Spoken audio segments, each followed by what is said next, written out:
Good afternoon, ladies and gentlemen, and welcome to Mount Carmel Area High School Red Tornado football. This afternoon, in a rare afternoon game for the Red Tornadoes, they have made one of the longest trips they've made in a very long time, and they are visiting the Chichester Eagles, playing on the Anthony Appicelli Memorial Field on the beautiful campus of Chichester High School here.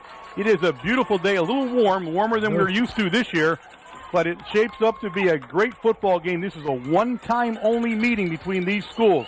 Mount Carmel area, as you know, will be entering the Heartland Conference next year. We'll be playing a compacted schedule closer to home, but they will play the Eagles here today. The Red Tornadoes come in 3-2 on the season, coming off their biggest win of the season last week against the Bloomsburg Panthers, and they are going to be meeting the 0-5 Chichester Eagles.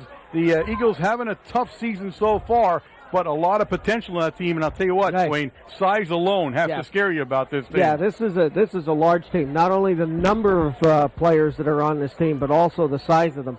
We're looking at a team here that is actually a Quad A team. They bounce back and forth from AAA to Quad A, depending on, the influx of students that come in and go out. And, of course, I'll tell you what, this has to be one of the largest weight-wise man size that we have seen in a long time. I mean, you talk about like individual appliances, the refrigerator and all. These guys are like one of those superstores. Yep. I mean, my goodness, the guy in there is like 430 pounds, and the other guy's 6'8", 300 and some. The two sides on the right guard and the right tackle is like 450. The other one's 350 on the left tackle. 6'8", 345 is number 73. And believe me, he'll stick out as soon as you see them take the field.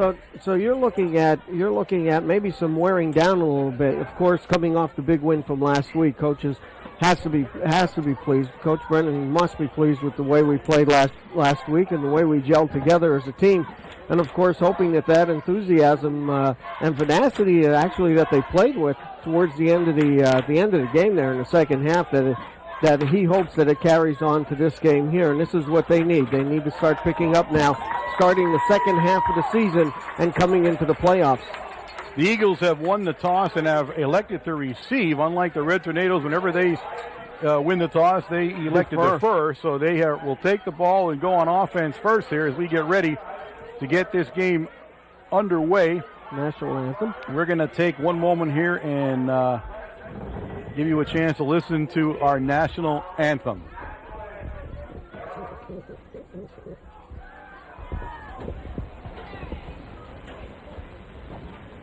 Oh, say, can you see by the dawn's early light what so proudly we hailed at the twilight's last gleaming, whose broad stripes and bright stars through the perilous fight o'er the ramparts we watched, oh so gallantly streaming, and the rockets red glare from bursting air came through the night that our flag was still there. Oh, say does that star-spangled banner yet wave o'er the land of the free and the home of the brave?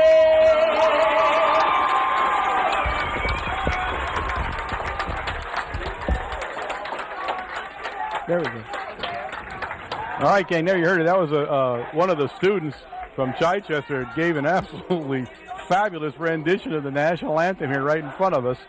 And we are getting ready to play ball. I want to remind everybody that those of you out there who are listening to us live on the webcast, we welcome you to the game here. Again, we remind you that you're listening to this audio webcast courtesy of the KMC TV, Mount Carmel Area High School. You're listening to it on the PIAA Internet Broadcast Network, and you're listening to it on that network courtesy of the Easy Stream Broadcast Network. So stay with us. We expect a great game. Menapace puts the tee down on the 40-yard line for the Red Tornadoes, number 88. He'll get ready to kick off. Let's look at the defensive side here for the Tornadoes since we were kicking off. The left end, number 28, Julius Demetrius. The left tackle, number 14, Trevor Demko. The nose guard, 64, John Long. The right tackle, number 34, James Goins. The right end, number 6, Justin Kolokas. The left linebacker, number 50, Phil Chicatano. The right linebacker, 42, Sean McCullum. Left cornerback, number 2, Jared Morgan. The right cornerback, number 9, Matt Moroz. Or number 1, Matt Kovaleski. The free safety, 32, James Haynes. The strong safety, 89, Quinn McCracken. Ball's kicked off to Murray, number 27. He took about the 18-yard line, and he'll take it up to the Eagle 29-yard line where it's 1st and 10, Chichester Eagles, and they'll go on offense. 26, Dave DeMarco coming in from the right side of the kickoff team, the specialty team. They're coming in, making that tackle.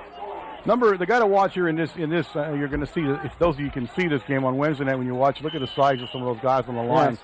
But the guy to watch here is number 5. Number 5 is the quarterback. He is Chris Smith. He is a highly recruited Division I prospect, and I believe he's trying to head to West Virginia. I believe if he's not already signed there. So keep your eye on number 5 as he'll make this offense go. Standing next to him in the backfield is number 40, Manertia. And he looks to pass immediately. Looks downfield. He was trying to hit number 28 down there, Vincent Christie, but just couldn't get him the ball. He was well covered by the Red Tornadoes, and it's 2nd and 10. They come out in a split. They were practicing this is a running team. They will run from a wing T format, double wing on both sides. This time they come out in a wide slot to the right and slot man out to the left. The right side of the Eagle line, the tackle and the guard are 655 pounds between the two of them.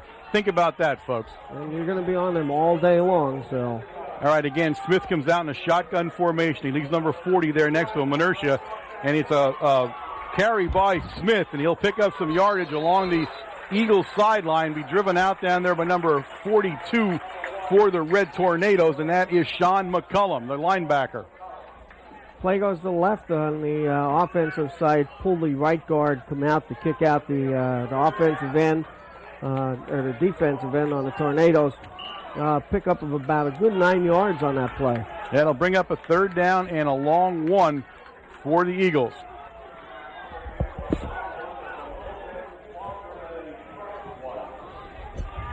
Tornadoes staying in their 5-2. Smith under center now. And Smith turns it a quick handoff to Manertia. And Manertia will pick up the 1st down and then some as he takes it out to the Eagle 43-yard line. Stop made down in there by McCracken. Number 89 would help him go. It's 34. So initial 1st down of the game made here on the initial offensive series by the Eagles.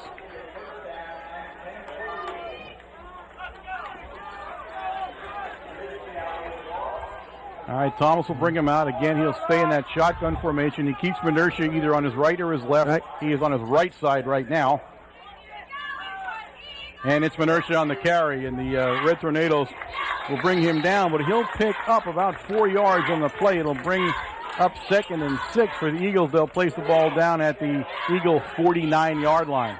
That time, number 50, Phil Chicatano in on that tackle. Number 56, also Billy Juraski.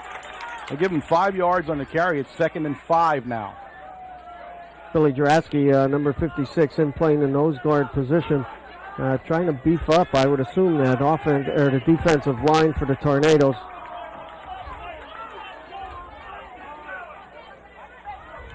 Kanowicz was in and out of that line. He's hurt for this game. He's not playing, so you'll see a couple of different guys in and out there as the Red Tornadoes get ready. Smith again in the shotgun. This time Smith drops straight back.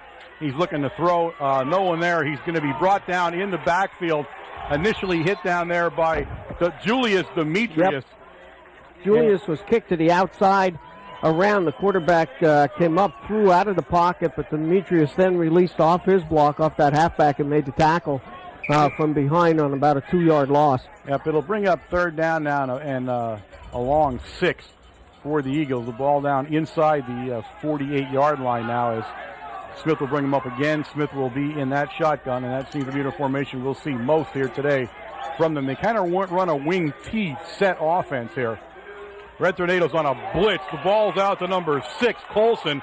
And Colson has the outside and very close to the first down. A big hit by Chickatano on the quarterback, but he got the ball to Colson, and Colson picks up big yardage in the Red Tornado territory. He just made the first down. No, he didn't. You know what? 4th down, they're calling. He was taken out of bounds a yard. He looked like he made it. Well, he's way on the other side of the field from us on the Red Tornado sideline, so he stepped out a yard short, and it's 4th down. It is 4th down. And the Eagles are going to go for it, it looks like. They're going to go for it. So Menertia comes back into the... big hit by Chickatano that time. Oh, yeah. It was a blitz with Chickatano right up the middle. Chickatano getting the team riled up over there on the defensive side of the ball as Smith will come out, and he'll come out under center as he did the first time on a short yardage play. And Straight handoff. And Menertia, and he will pick up the first down and then some as he got behind that big offensive line, and he'll push the ball down to the 42-yard line of the Red Tornadoes. It's 1st and 10 Eagles on a very nice opening game drive. Yeah, but that was just a power play. It was straight ahead blocking by the Eagles. Pick up that first down, picks up about an extra 4 yards.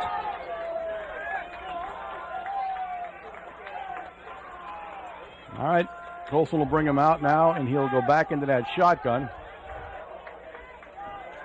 Menertia on the left side right now. Oh, ball's out. Smith's in trouble being chased by Chickatano. He eludes Chickatano, and he drops the ball down, and it's intercepted. Kovaleski intercepted the ball. Kovaleski has a lane, and we brought down at the Eagle 32-yard line. Not a smart move by the quarterback.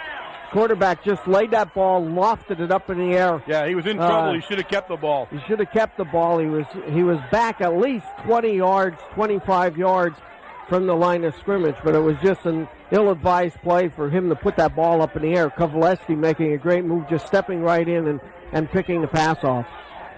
First big break of the game goes the Red Tornadoes' way. Number 7, Washleski into that Tornado lineup. He'll bring the Tornadoes out for their first initial offensive play of the game, and it's from the Eagle 32-yard line. I formation. Haynes in back of Demetrius, but it's a rollout.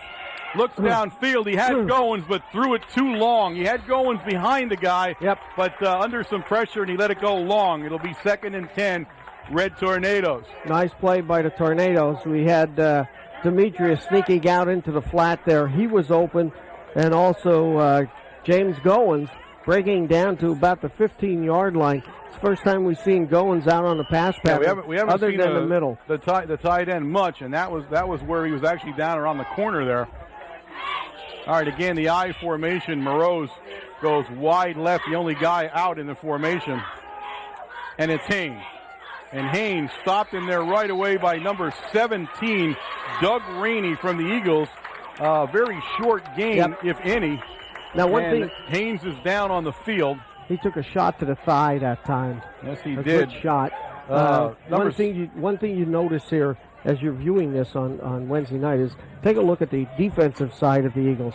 Much smaller than what the offensive side is. Yeah, you're right. It's a big difference between the offense and the defense for the Eagles.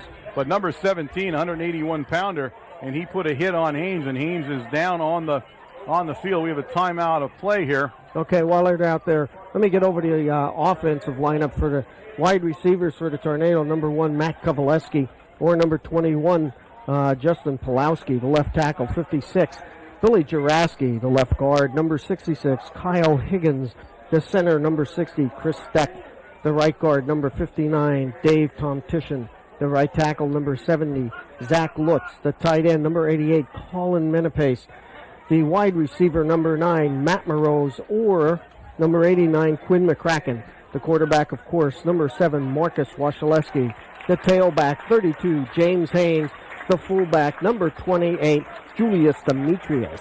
Good news for the Red Tornadoes. Haynes jumped up and sprinted off the field, so he seems to be okay. They'll play a play without him on this 3rd down and 9 for the Red Tornadoes. Who do we see coming in? DeMarco. DeMarco, number 26, taking Haynes' place. And they'll go into a shotgun formation with Haynes and Demetrius on either side of Washleski in the formation. Everybody out to the left in this formation. He looks downfield, and it's Morose at the 20-yard line. And Morose Nice. will take it down to the 19-yard line. Tackled down there by number 5, Chris Smith. But he'll pick up the first down and then some. And it's 1st and 10, Red Tornadoes on the 19-yard line. What we've seen Let's say the 20, right on the 20. From Marcus Washaleski. Marcus came out in the Shamokin game, had an excellent game last week. Of course, he stepped it up one more level. And here today on his second pass, right on the money. All right, DeMarco stays in the game. He'll go over in a slot formation. It's Demetrius, the lone back behind Washaleski, and Pulowski. Ball's on the ground. Ball's on the ground. It's the Eagles, I would say. The Red Tornadoes have recovered it. No, they have. Yep, the Red Tornadoes recovered the ball, but a bad snap between the center and the quarterback, and it's 2nd down now, and the ball's still sitting squarely on the 20-yard line, 2nd and 10. Haynes back into the Red Tornado lineup now, and he'll go back in that familiar I formation. The Eagles running a comfortable defense for the Tornadoes, exact same mirror image of what we run. 5-2. Looks like they're in a 6-man line now that they're inside the red zone. Back to pass goes Washaleski. He has Morose, and Morose is open, and Morose will score. Touchdown, Red Tornadoes. At the 5:56 mark of the first quarter of play, the Red Tornadoes go on the scoreboard. It's 6-0 Big Red. Matt Morose on a pass from Marcus Washaleski. Just a straight pattern, veered to the outside, little inside track out to the outside, and ended up down in the corner of the end zone. Marcus Washaleski again lays that ball out there and puts it right on the money for Morose to run underneath. We have an extra point attempt this time by Menapace. Well, that's good because I saw DeMarco. DeMarco was warming up. So yeah, I mean, talk about never knowing who's going to come out here. But it's Menapace out of the hold of Morose on the extra point attempt. The ball was put down, and Menapace puts it up cleanly on a strong kick by Colin Menapace, and it's 7-0 Red Tornadoes. Again, the only real Achilles heel of this Red Tornado team so far now has been the kicking game. They've been working very, very hard at it. Brought in a consultant in the last couple of weeks with some soccer knowledge and kicking knowledge, and he's been helping out a little bit. And they were very confident that the kicking game would pick up some steam going into the second half of the season, and by all indications it has by that extra point. So we'll see now. I'll say that whole thing, and then that'll be the last time I see Menapace all day. There'll be somebody else in there. So I don't want to go out on a limb on who's actually ever kicking for us. But I will say on the kickoffs, as we are about to do now, Menapace seems to have settled in to the kickoff position for us. He's been doing that most of the time. And I noticed that he takes a little deeper drop every time now as he gets ready to kick.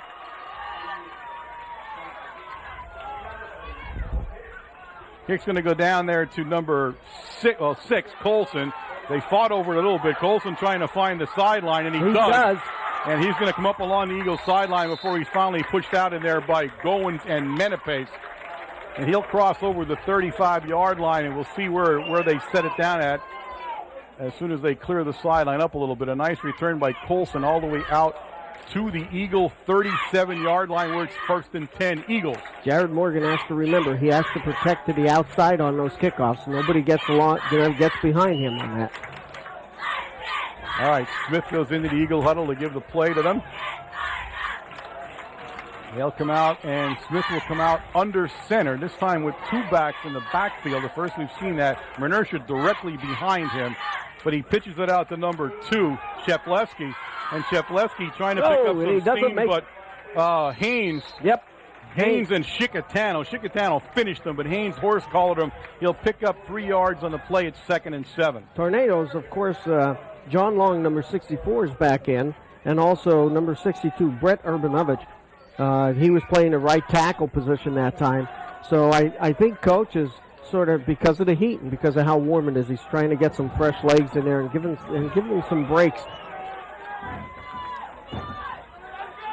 We have 63 in there too, Wayne, don't we? For now, yeah. Yep. Billy Stewart is also on that line for the Red Tornadoes. Well, he just came in. Yep. All right, Colson under center. He fakes it under center, and it's number 2 with the ball, and that's Sheplewski. And Sheplewski does some nice running there, up over the 45, out to just about the 47-yard line. He's about a half a yard or so short of the first down. That looked like our old Sally play. It's a slashback. Trap to the outside. Well, actually, a wing T play when they line up and they turn in like that. That's a true wing T offensive play there. Of course, number 6, Coloca, staying in house and making that. He makes the tackle, Although it's nine yards down the field, but saves a big gainer. All right, 3rd and a half a yard. And they give it to the Around the outside end. guy coming along. Oh my goodness. Haynes buries number 28 down there, Christie. And I don't think Christie, let's see where they, And let's see if he picked McCracken. it up. Or I don't think he picked the first down up. I He don't didn't. think he did either. He didn't. Nope. Not. Wow, Haynes came up like a bullet and put Christie down, and they only needed a half yard, and I believe he might have lost a little bit of yardage on the play. Yeah, and I thought when he first came around he was open. I did too. McCracken makes the tackle low, and Haynes took him on high, and I think that's what really pushed him back. If he makes this, it's a surprise. Yeah, they're going to measure it, but I mean, from our vantage point where we're standing, it didn't. In fact, it looked like he lost a little bit of yardage on it. He picked it up. He picked it up. Let's It's see the where first down. they set it down at here. He's got half the ball And first he's down. got, not even half. He got the tip of it, but I didn't think he picked it up from where he was. So it'll be 1st and 10 Eagles. The ball sitting on the Eagle 47-yard line. That was a nice play by the Tornadoes. Yes, it was. Christie had himself ahead of steam making the turn there, and I thought he was going to pick up some yardage, but they were on him very quickly, but he only needed a half a yard for the first down. Again, Christie will come out now under center for the last couple of plays. Menertia is in back of him, number 40. And Ball's on the ground, but Smith does a nice job, and you can see why he's a D1 prospect as he's still up and running well into Red Tornado territory. Yep. Stopped in there by McCracken, slowed up by Chicatano, but he's down all the way down to the Red Tornado 33-yard line. It's 1st and 10 Eagles. Yeah, ball hit the ground as soon as he got the snap. He was had heads up there. He picked it up and picks up a good 15, 20 yards. 3 minutes and 36 seconds left in the first quarter. Clock is now rolling. So the Eagles having some success on the ground against this Red Tornado defense. They kind of shot themselves the first time around with the interception, but they're now in Red Tornado territory at the 33 and Smith under center. And it's Menertia.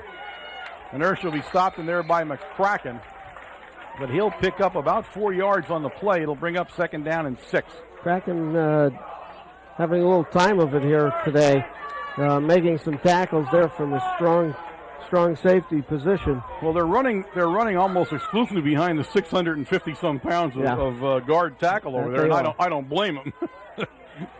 It's tough just to get around those two guys.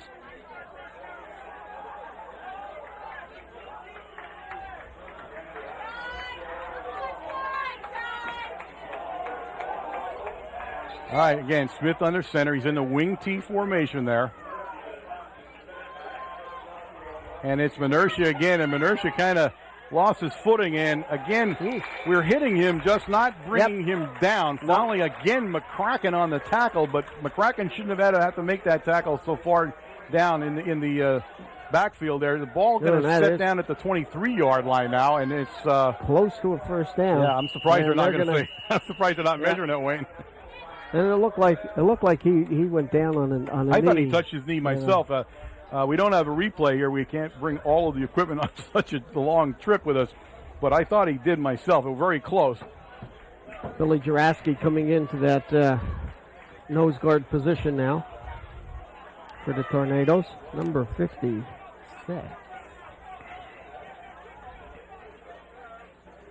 Let's see, they're going to stretch it out here, and he is he's short by an inch. I mean, 1 inch is all it is.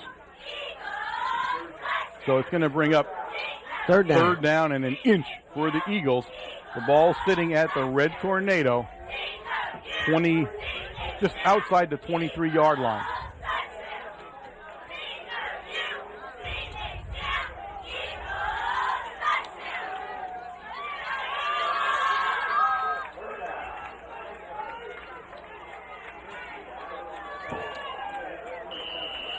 All right.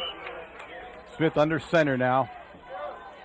Split backfield in back of him, and he gives it to Christie, and Christie has himself ahead of steam.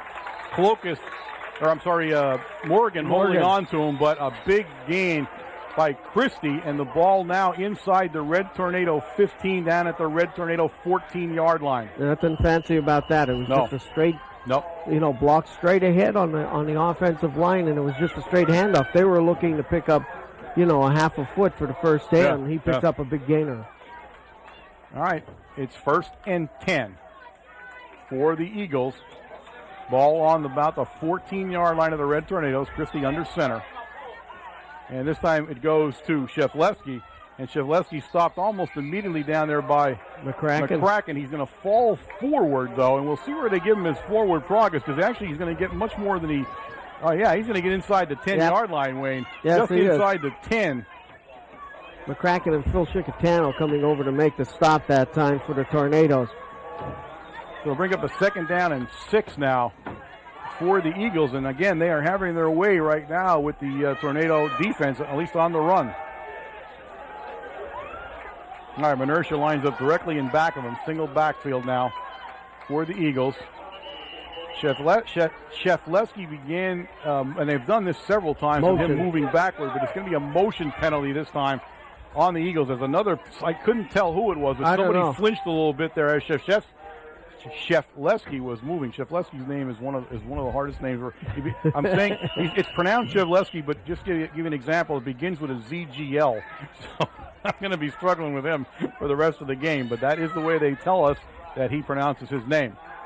All right, it's going to bring up a 2nd down and 11 now as the ball back out to the 14-yard line. Back into the wing T set, and it's Menertia, and Menertia's got a ball. Menertia, number 40, into the end zone for the Chichester Eagles at the 32-second mark of the first quarter. The Eagles are on the scoreboard. It's 7-6. Mount Carmel area with the Eagles about to attempt a 1-point conversion here. You can see them signaling 1. This brings me up a chance to talk about a guy that just came into the field. Is 66, Lorenzo Payne Morgan. He's 5'9", 450 pounds. Number 16 in the game, Rager, will attempt the extra point. Snap is good, and the ball is up, and I believe he got it. He does. So it's 7-7, and the Eagles have marched straight down the field on the Red Tornadoes, and they did it all on the ground, Wayne. Pretty much working on the right side of the offensive line, which would be our left side. They're going over the 2 largest guys, of course, and that's going to dictate what goes on for the rest of the game, because number 1, it's hot. Number 2, our boys are going both ways, so is it going to wear them down? We're going to see what 450 and 350 pounds do to you. Yeah, surprisingly, on a team with a lot of players on it and a big AAA school, a lot of them are going 2 ways. Yeah, which is you don't normally see that, but in fact, almost all of them are going 2 ways, to tell you the truth. So you're right. Fatigue in this hot, humid weather could be a problem for some of those bigger guys as the game wears on. But right now, the game is tied 7-7 as the Eagles get ready to kick off. Number 16 also doing the kickoff duties, James Rager. James Rager's a junior, 6'1", 180-pounder. He'll be kicking deep down there to Haynes, the deep man in the middle. On the near side here is number 26, DeMarco, and on the far side, number 21, Pulowski. And the Eagle fans are on their feet here. They're enjoying this so far. Again, the Eagles come in 0-5. And it's a short kick, and it's going to bounce down to Haynes finally around the 15-yard line as Haynes come upfield, and Haynes on a nice return as Haynes continues to fight his way all the way up to the 34-yard line. Tough run by Haynes. He carried half the team about at least 6 yards that time. Well, there weren't many guys not on that pile. I mean, from both sides of the ball was on that one, and he still kept rolling. So they put it down. They mark it exactly on the 35 for the Tornadoes. 1st and 10. 22 seconds left in the first quarter. Here we go. We're going to launch the footballs up there, Warren. Got to watch my eyes. I got my glasses on, Wayne. I'm ready. Okay. All right, I formation for Wasilewski. Demetrius in front of Haynes, and it's Haynes. And Haynes not finding much yardage there. In fact, Haynes will lose a yard on the play. It'll bring up 2nd and 11 for the Red Tornadoes. Doug Rainey, number 17, making that tackle for the Eagles. He's playing the linebacker position. Yeah, he's playing it very well. He's been all over the field for them so far. That, ladies and gentlemen, is the end of the first quarter of play here at Anthony Apicella Memorial Field with the score. The Red Tornadoes 7, the Eagles 7. It was a long trip, a nice crowd for Mount Carmel over there. Yes, it is. And a big crowd. It's homecoming here at Chichester, a big home crowd out in front of us here. And I'll tell you what, they're a football crowd. They started early, and they're loud, they're into the game, they're emotional. So all the makings of an excellent football game here. Again, the Eagles looking to get off the schneid a little bit. They'd dearly love to put a win in the win column here against the Red Tornadoes. And the Red Tornadoes, on the other hand, need to keep the momentum going if they're going to continue to look at a District 4 playoff spot. They have to win and continue to win the rest of the season. That's right. They need to bring that enthusiasm that they had last week against Bloomsburg and bring that, keep it up, continue all the way. I thought they gelled very well last week, and you're looking for that now, especially in the middle of the season as you're going down. All right, they're going to come out in an I formation only. This time, DeMarco is the deep back in back of Demetrius. Pulowski far left. Washleski looks downfield, and he has Kovaleski. Had Kovaleski around the 40, couldn't hold on to it. It'll be 2nd down and 10. Kovaleski over on the right side in the slot. Just the zone's cleared out, and he just did a little slant pattern to the outside. Tornadoes, though, giving Washleski as much time as he needs, keeping all hands down. He has a clear view of the whole field on offense. And Menapace now into that lineup. Menapace lining up as a tight end now as Washleski goes into the shotgun. And Washleski under a lot of pressure immediately by Menertia. And he swings it to DeMarco. Now they're going to call him down in the grass. I guess that's what they're going to call. So Washleski will be down all the way down around the 20-yard line, I guess, where number 40, Menertia, put him down. He couldn't elude that. Washleski's sort of limping out there a little bit. So it's going to bring up a 4th down now and forever for the Red Tornadoes. 4th down and 25 or 26. 25. And Washleski will remain in the game, and he'll do the punting duties. The Red Tornadoes not doing much right now on offense here since their initial opening drive from the 32 that they scored on. Washleski lets it rip. Nice punt. Nice punt. He drives number 27, Murray, all the way back to the... blocked behind the back. Got a fumble. He fumbled the ball out of bounds at the 43-yard line, but that's coming back as we had a block in the back. DeMarco took a hit to the back that time. That was truly a clip, and he couldn't miss it. Oh, he couldn't miss. So they're going to mark the penalty off against the Eagles there. Murray, the ball carrier, a little bit shaken up as he fumbled the ball out of bounds. He gets up and gets off under his own power. And we'll wait for them to mark the penalty off. The flag was thrown down at the 30. Well, the 30, right around the 30-yard line. About the 30. Yeah, I'm thinking the 30 is the one that they were looking at. Yep. And that's where he's standing at. So that's where they're going to start looking to mark the penalty. Oof. The Eagles will go on offense. It's just a matter of where they go on offense from here. Let's see. And he's going to start walking back. Down to the 15 it's going to go. Well, no, go down to the 20. Down to the 20. Down to the 20-yard line where it's 1st and 10. Eagles, and so far they've had their way on the ground against this Red Tornado defense. You look at the first 2 series, intercepted on the first series by Kovaleski, and I would say the Eagles are going to keep the ball on the ground. They're doing very well and moving the ball and scored. So, all right, Smith brings them out. He keeps Menertia in the backfield along with Christie, number 28 now, in kind of a split backfield. They're split off to the left a little bit. And it's a keeper. It's a keeper, and Morgan will bring down Smith. And let me see, right around the 25-yard line, a 5-yard gain at 2nd and 5. Yeah, that was the keeper all the way. He fakes a handoff, a straight dive into off tackle. Trying to hold the linebacker at that point and just put it on his hip and turned around the corner. Actually, they gave him 6 yards on that.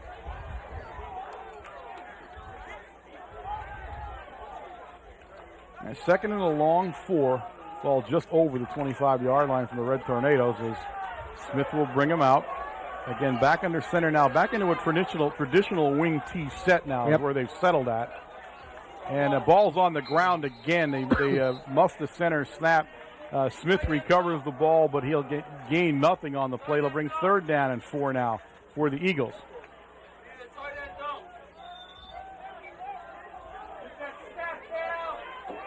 A little bit of movement on the quarterback, between the quarterback and the center. I think the quarterback's moving out a little bit too soon. Yeah, that's second time that's happened to them. Now, the first time they turned into a positive when they ran it, but this time he just couldn't. He had to fall on it to make sure that he kept control of the ball. All right, 3rd down and long 4 for the Eagles. Red Tornadoes show blitz, and they're in the backfield. It's a 28 has end the ball around there, and they're going to, let me see where they're going to bring him down. They only gained about a yard on the play. That's about it. He was following the big guy over there, number 70. Vince Christie. Yeah. Number 28 carrying the ball for the Eagles. Again, 73 is Kevin Baird. He's a senior, 6'8", 345 pounds, but they couldn't pick the first down up, and the Red Tornadoes have managed to stop the Eagles here on this offensive series. Back to kick is number 2, Zach Shevleski, for the Eagles.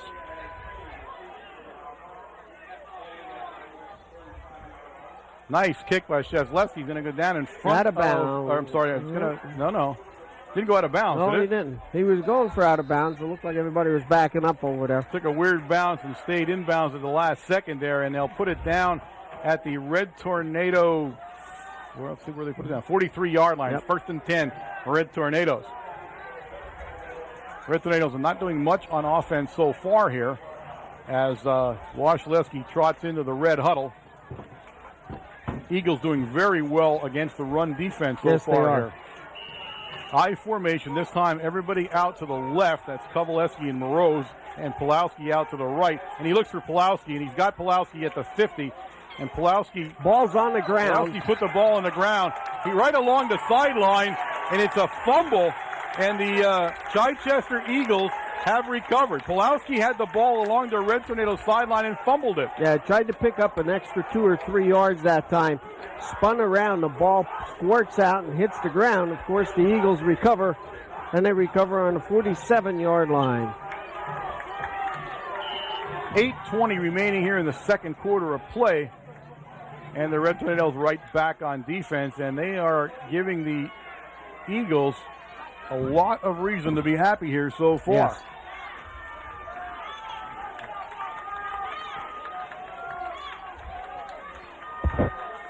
All right, this time Smith goes into the shotgun. This is where he opened up the game during this.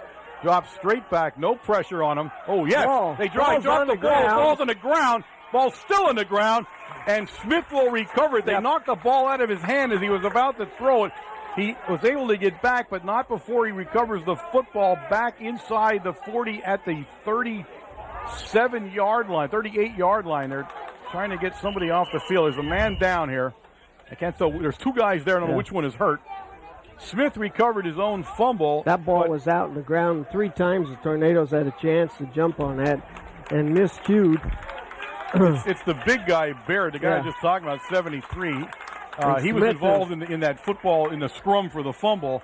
Smith is holding his knee here a little bit too, but the pressure came from the backside. He's having trouble. They're having trouble protecting him, Smith, from the backside, and of course the defensive end from the right side of the Tornadoes comes over and makes that hit. Now 55 went into the football game, and I believe he takes Beard's place. And you want to see the difference between players there. 55 who goes in is Wood, Corey Wood. He's 182 pounds compared to 345 pounds that came out of the game. Now, also coming out of the game is 78, and that's the other real big guy. That's Shamar Campbell, another senior. He's 6'5", 310. So both of the big guys now have come out of the game and are on the sideline. I'm telling you. Replacing him is 77 Gibbs at 205 pounds. Those 2 kids are Division I prospects. They're big. Just by their size. They are big. You're right. So they're both out of the game now. There's a timeout on the field. I believe the Eagles may have called timeout during this whole process. So the trainers were out on the field getting water and all out to them. Now 78 has gone back in. So he came off the sideline and returns Campbell. So he'll be back in the football game, and they kind of flip-flop sides a little bit there now. All right, it's going to be 3rd down and 20. Second. I'm sorry, 2nd down and 20 for the Eagles. And he's going to go into the shotgun formation. So he's not had a lot of success out of the shotgun so far this afternoon. He puts Christie in motion, and he looks for Christie, and that's where he's going. And Christie's going to see Chickatano, and Chickatano says, "Yep, I have you, and you're down." It's going to bring up 3rd down now and probably 16. I think for the Eagles. Chickatano mirrored him all the way across with that motion, and picked him up immediately on the pass play. Of course, pickup of maybe 2 yards that time.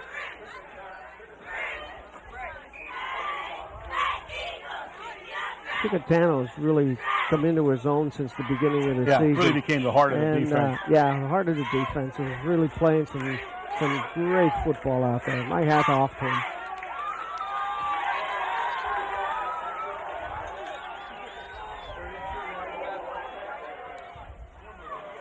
Shotgun, it's a keeper by Smith the whole way, and Smith has himself a ton of room.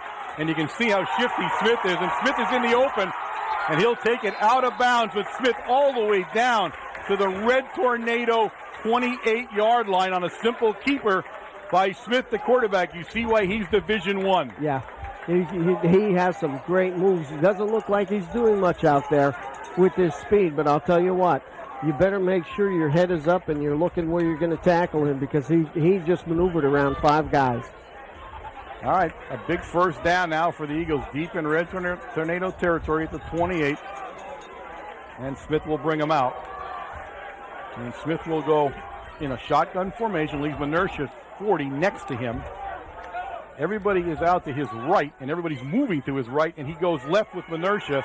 And Menertia is going to be finally drugged down in there by Kovaleski. He had some help in there by McCracken at the last minute, but a big gain by Menertia, and the Eagles are driving on the Red Tornadoes. Handoff going off the left side of the offensive line. Just a simple trap play up in that on the left side, and picks up some big yardage. Kovaleski grabbing his T-shirt there, his uniform, and slowing him down enough to have McCracken come over and help him make the tackle, or that would have been a score. All right, the ball down at the 8-yard line of the Red Tornadoes. I think it's on the 8 down there, yeah. No. 11. 11. See, on the 11-yard line. Penalty flag flies. Menertia with the ball. He's stopped instantly by Chickatano, but a flag flew in the offensive backfield of the Eagles, and it will be an illegal shift. Starting to get nervous. The two of us know what the calls are by the referee now, so. We don't want to gain too much knowledge of this thing. We'll lose our charisma that way. We have charisma? Well, what we have of it. Oh, okay. It's not really charisma, it's more of a shtick. All right, they're going to march the ball back 5 yards, and the ball will end up back at the just outside the 16-yard line. And it's 1st and 15 now, and Smith will go back into the shotgun again, leaving Menertia next to him. A wide open formation, but he's going to keep it. He had a nice block down there by number 79. It's really the guy that sprung that play. That's Melvin Williams. And tackle made by Chickatano, and I can tell it was by Chickatano because he's putting his helmet back on. The ball's down at the original line of scrimmage, the 11, so it'll bring up 2nd down and 10. But Smith really playing well right now here in the second quarter. About 5 minutes, 11 seconds remaining here in the second quarter of play. Sun has come back out, making it even hotter on the field than it originally was, and it's already pretty sticky for this time of the year. All right, Smith now getting the play, and he's going to have to hurry this one up because he took a long time getting the play into the huddle. We'll take a look. The back judge has his hand up already. There's no way they're going to get this play off.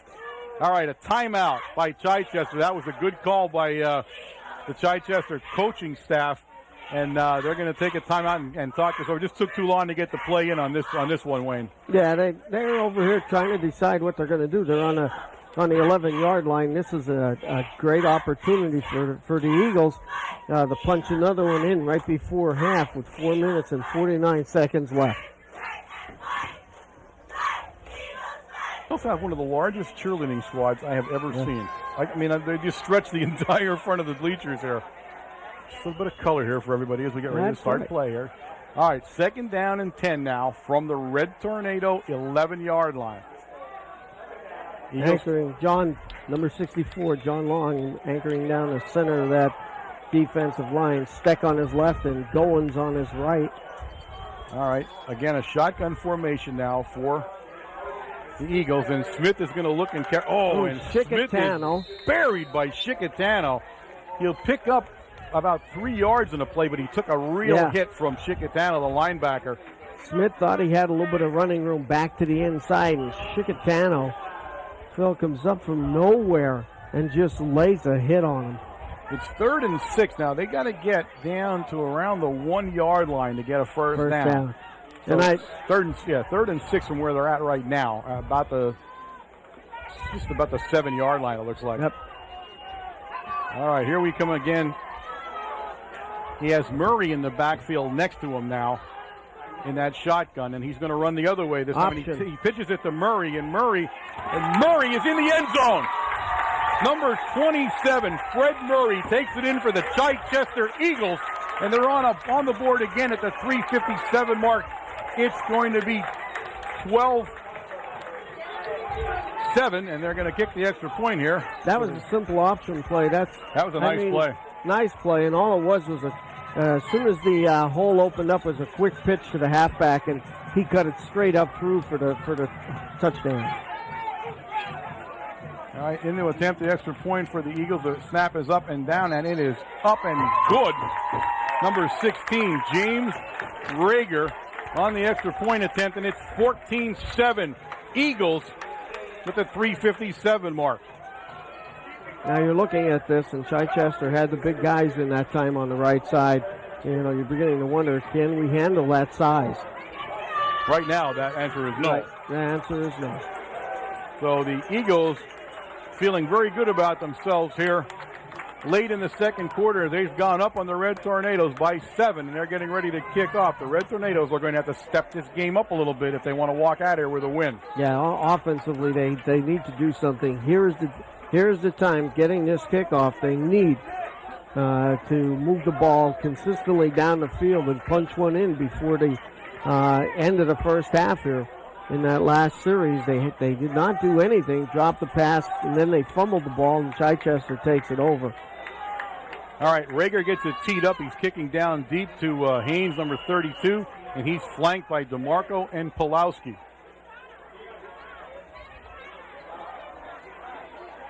He lets it rip, and he kind of squib kicks it down.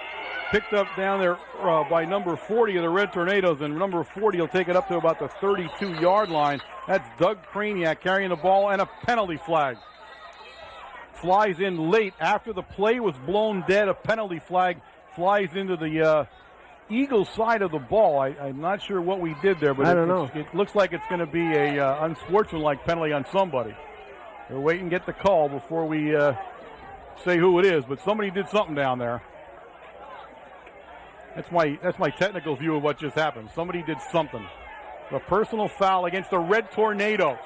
A big personal foul call against the Red Tornadoes on the kickoff return. And the ball was at the 32-yard line. And the ball is going to be down now at about the 17-yard line, I would think. Yes, right on the 17 where it's 1st and 10, Red Tornadoes. Now digging themselves a little bit of a hole. Tornadoes now must dig in. Start to get some type of game. I don't care whether it's a running game or the passing game, one or the other. They need to click on now. All right, in the I formation.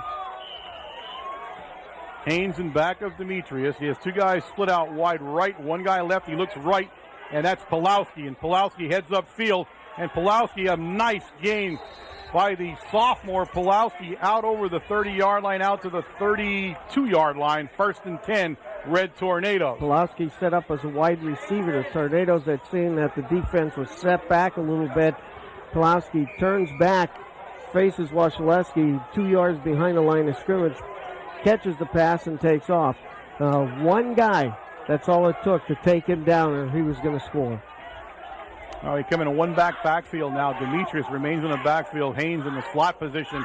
Wasilewski drops straight back He's looking for Morose down there, and Morose, the defender, turned and ran into Morose. Yep. It'll be a defensive penalty against the Eagles.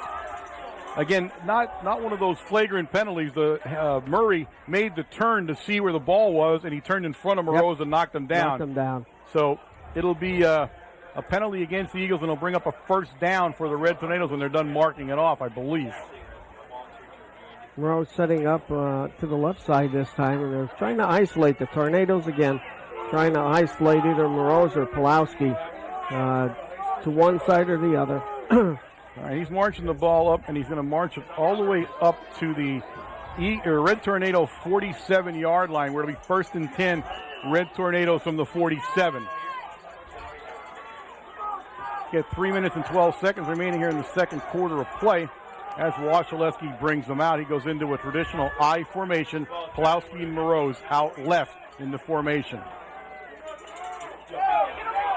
Haynes with the ball, and Haynes up to about the 49-yard line. A gain of 2 on the play. It'll bring up 2nd and 8.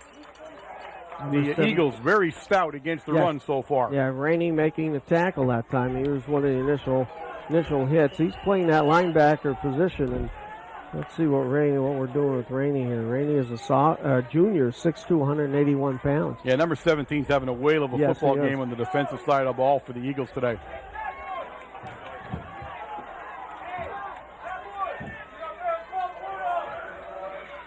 Straight drop back pass. Ooh, he hit as he left it go. Number 32 down there. That's Tim Parrott for the Eagles. And he knocks Wasilewski down, and in the process knocks the ball down also. 3rd down now and 8 for the Red Tornadoes. The ball just on their side of the 50-yard line. I'm trying to think where the heck Parrott came from, because let me see where they line up. It looks like a defensive position, defensive end. And he hit that, Wash Marcus only took 2 steps back and was thrown, so nobody touched him coming in. Shotgun formation for the Red Tornadoes, and the final timeout of the first half being called by the Eagles at the 2:33 mark of the second quarter. A timeout on the field. I want to take a moment here to remind everybody that you're catching this broadcast on a Wednesday night, and you're doing it courtesy of Service Electric Cablevision. Dwight Walters and his crew absolutely couldn't be done without them. You're seeing it on their cable system. They let us on live during the mornings. We come on this game and all through the sporting season. So again, thank you to Service Electric Cablevision, and we appreciate being able to work with you over these many years and look forward to working with you for a long time to come. That was a pitch in case he was hiring. Well, are you looking for a job? I might be. You never know. You never know. You never know. You keep those fishing line, keep those hooks out there, right? You just keep them going, just in case. Okay. All right, the timeout is about finished.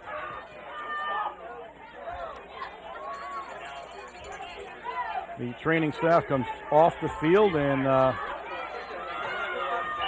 Red Tornadoes get ready. Again, they line up in the shotgun. Everybody is out to the right in this formation. He's going to look straight downfield. He steps up, and he's got Pulowski, and Pulowski couldn't hold on to it. He had Pulowski about 2 yards short of the first down marker, but he couldn't hold on, and it will bring up 4th down. Punt. And the punt team comes on for the Tornadoes. Of course, Marcus, number 7, will be doing that chore.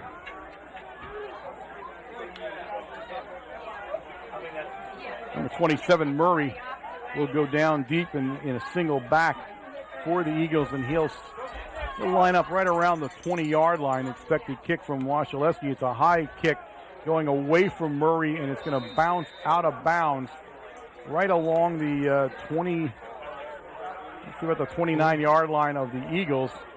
Or let's see. Let me see where they're at. 31. Maybe the 31-yard line. 31 yard. Okay, 31-yard line. 1st and 10 Eagles, and they have 2:17 remaining to do something on offense. He gets his guys set where he wants them. A split backfield. And he goes to Shevleski, number 2. Goins is going to make him go. Goins completely buries Shevleski all the way back at the 22-yard line. Goins finally made a nice swim move on the defensive line, and of course, chased Shavleski the whole time, and Shavleski tried to cut back to the inside, and that's when Goins makes the hit and the tackle. It's an 8-yard loss. The ball all the way back at the 23-yard line of the Eagles. So it'll bring up a second down and about 18 for the Eagles.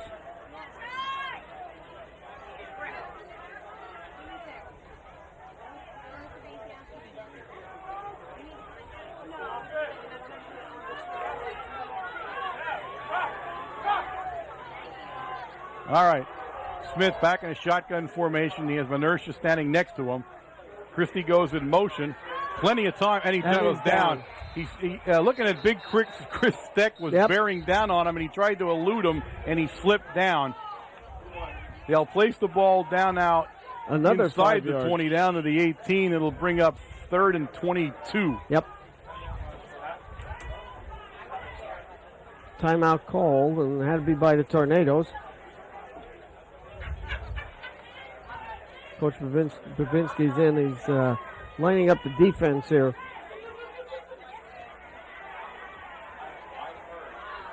We have a timeout on the field, or at least the Red Tornadoes might think we do, because we had a water girl run into the huddle. So there's a timeout on the field here. I believe the Red Tornadoes call that timeout with a third and 22, 23 to go for the Eagles. Chris Steck reports into the defensive lineup for the Tornadoes.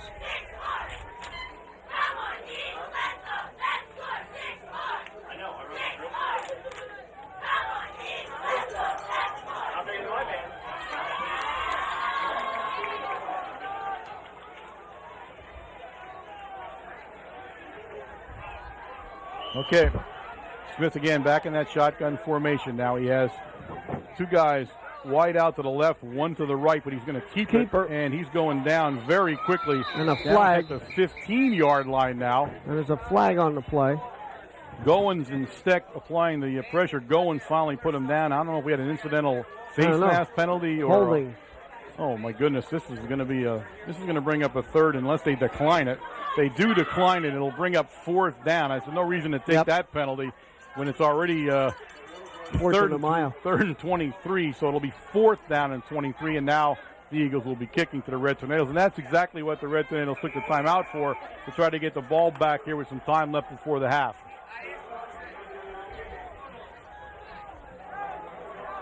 Now, a couple times already we've seen the center snap over the head of the punter. All right, Sheflewski ready to kick for the Eagles. He'll be kicking to the Red Tornadoes who are standing inside the Eagle 50-yard line. And he lets it loose to the sideline. Pulowski lets it drop and it went the other way. They'll down it on the other side, the Red Tornado side of the 50, down at the 46-yard line. That took a weird bounce the other way from Pulowski. But it's 1st and 10, Red Tornadoes, and they have 45 seconds to do something here before halftime. Yeah, Pulowski was looking for that ball to bounce out of bounds, and it didn't. It came back into the field there.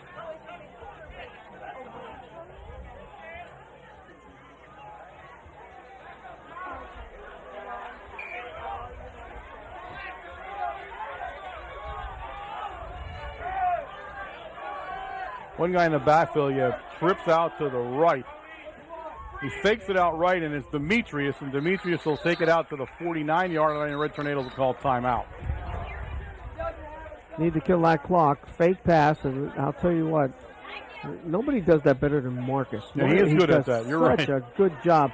Left hand, he tucks that ball on his hip a little bit, and he looks over to the trip side of the field and fakes the pass and hands it off to Demetrius going up through the middle of the line. The Red Tornadoes today down here at Chichester, of course, without cheerleaders and without the famed Mount Carmel area marching band, as all of them are taking their SATs, or at least a good bit of them taking their SATs today. This game was originally scheduled for a Friday night. Right before the season began, they changed it to a Saturday afternoon to accommodate actually Mount Carmel area on the long trip, and we appreciate that, but it meant that the band and the cheerleaders couldn't come because they're taking their SATs today. I'm assuming we'll see the Chichester band at halftime instead of us. Why, were you going to go out and play? Unless I go out and play the trombone.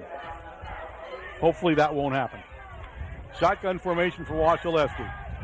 Plenty of time. Looks downfield. He's got Morose, and Morose Out of will catch bounds. the ball and go out of bounds down Thank you. at the Chichester 36-yard line. There are 32 seconds remaining here in the first half of play. Long pass by Wasilewski and right on the numbers to Morose. Of course, does the right thing. He steps out of bounds to kill the clock. Red Tornadoes not looking real sharp here on offense in this first half, and that's an understatement, but would dearly like to get in position to put some points on the board here right before the half. They trail 14-7 to the Eagles. Wasilewski again, and it's Morose. And Morose makes a play.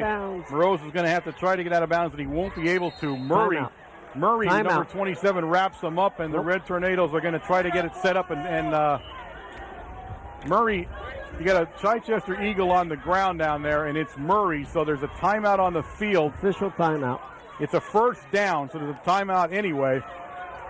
But there's an Eagle who's struggling to get back, and he does actually get back into the defensive lineup, so they'll continue play here. They blow the ball live at 19 seconds, and he will spike the ball on the first down play. So it'll bring up second down now for the Red Tornadoes. Again, the ball sitting at the 36-yard line of the Red Tornadoes, or the Chichester Eagles.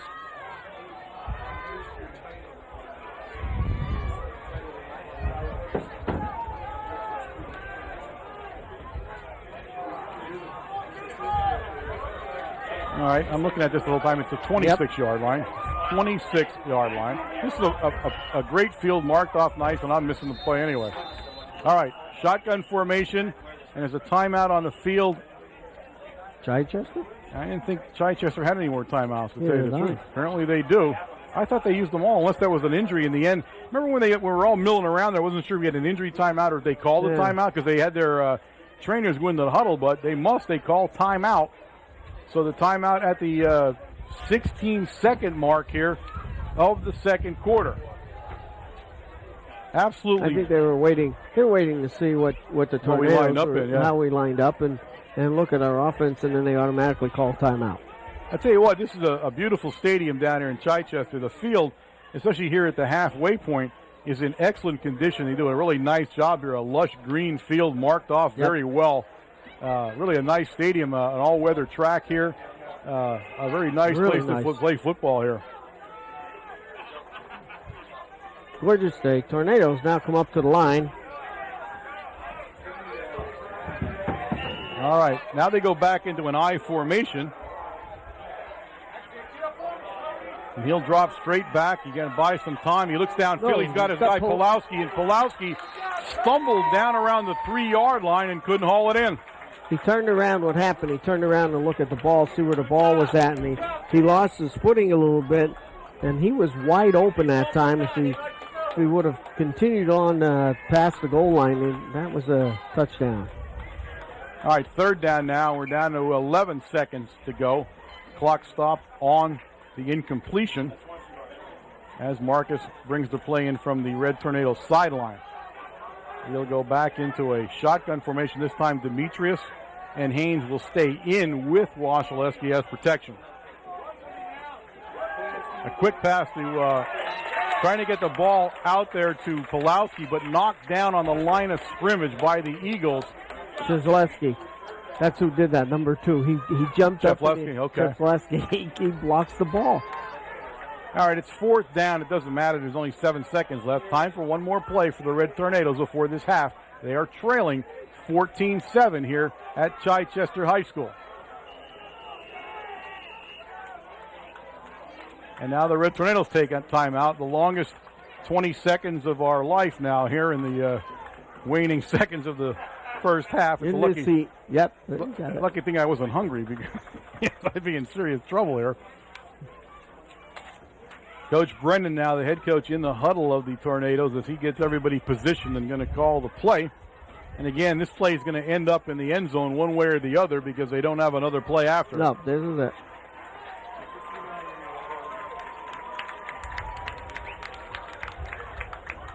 You might even think a little halfback delay pass on this one to the outside.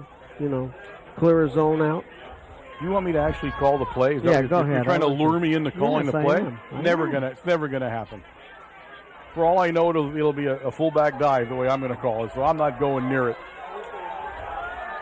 All right, shotgun formation. He leaves Haynes in with him. He has everybody out to the left of the formation. Pulowski in the slot position, and he drops straight back. Plenty of time. Looks downfield, and I'm not sure who he was trying to hit. There 21. was a confusion by the Red Tornadoes. He was trying to hit Pulowski, and Pulowski stopped his route instead of continuing on. That, ladies and gentlemen, brings an end to the first quarter of play here at Apicella Memorial Field on the campus of Chichester High School with the score.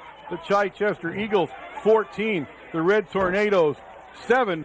Okay, gang, we're back here with about a minute to go before the start of the second half of play. And as promised, we have the stats by Jose, which you have, right? Yes, I. And tell me you didn't go over there for nothing and you lost them out the window or something. I just wanted to see you sweat. I almost had a stroke over there. I know you did, just walking over.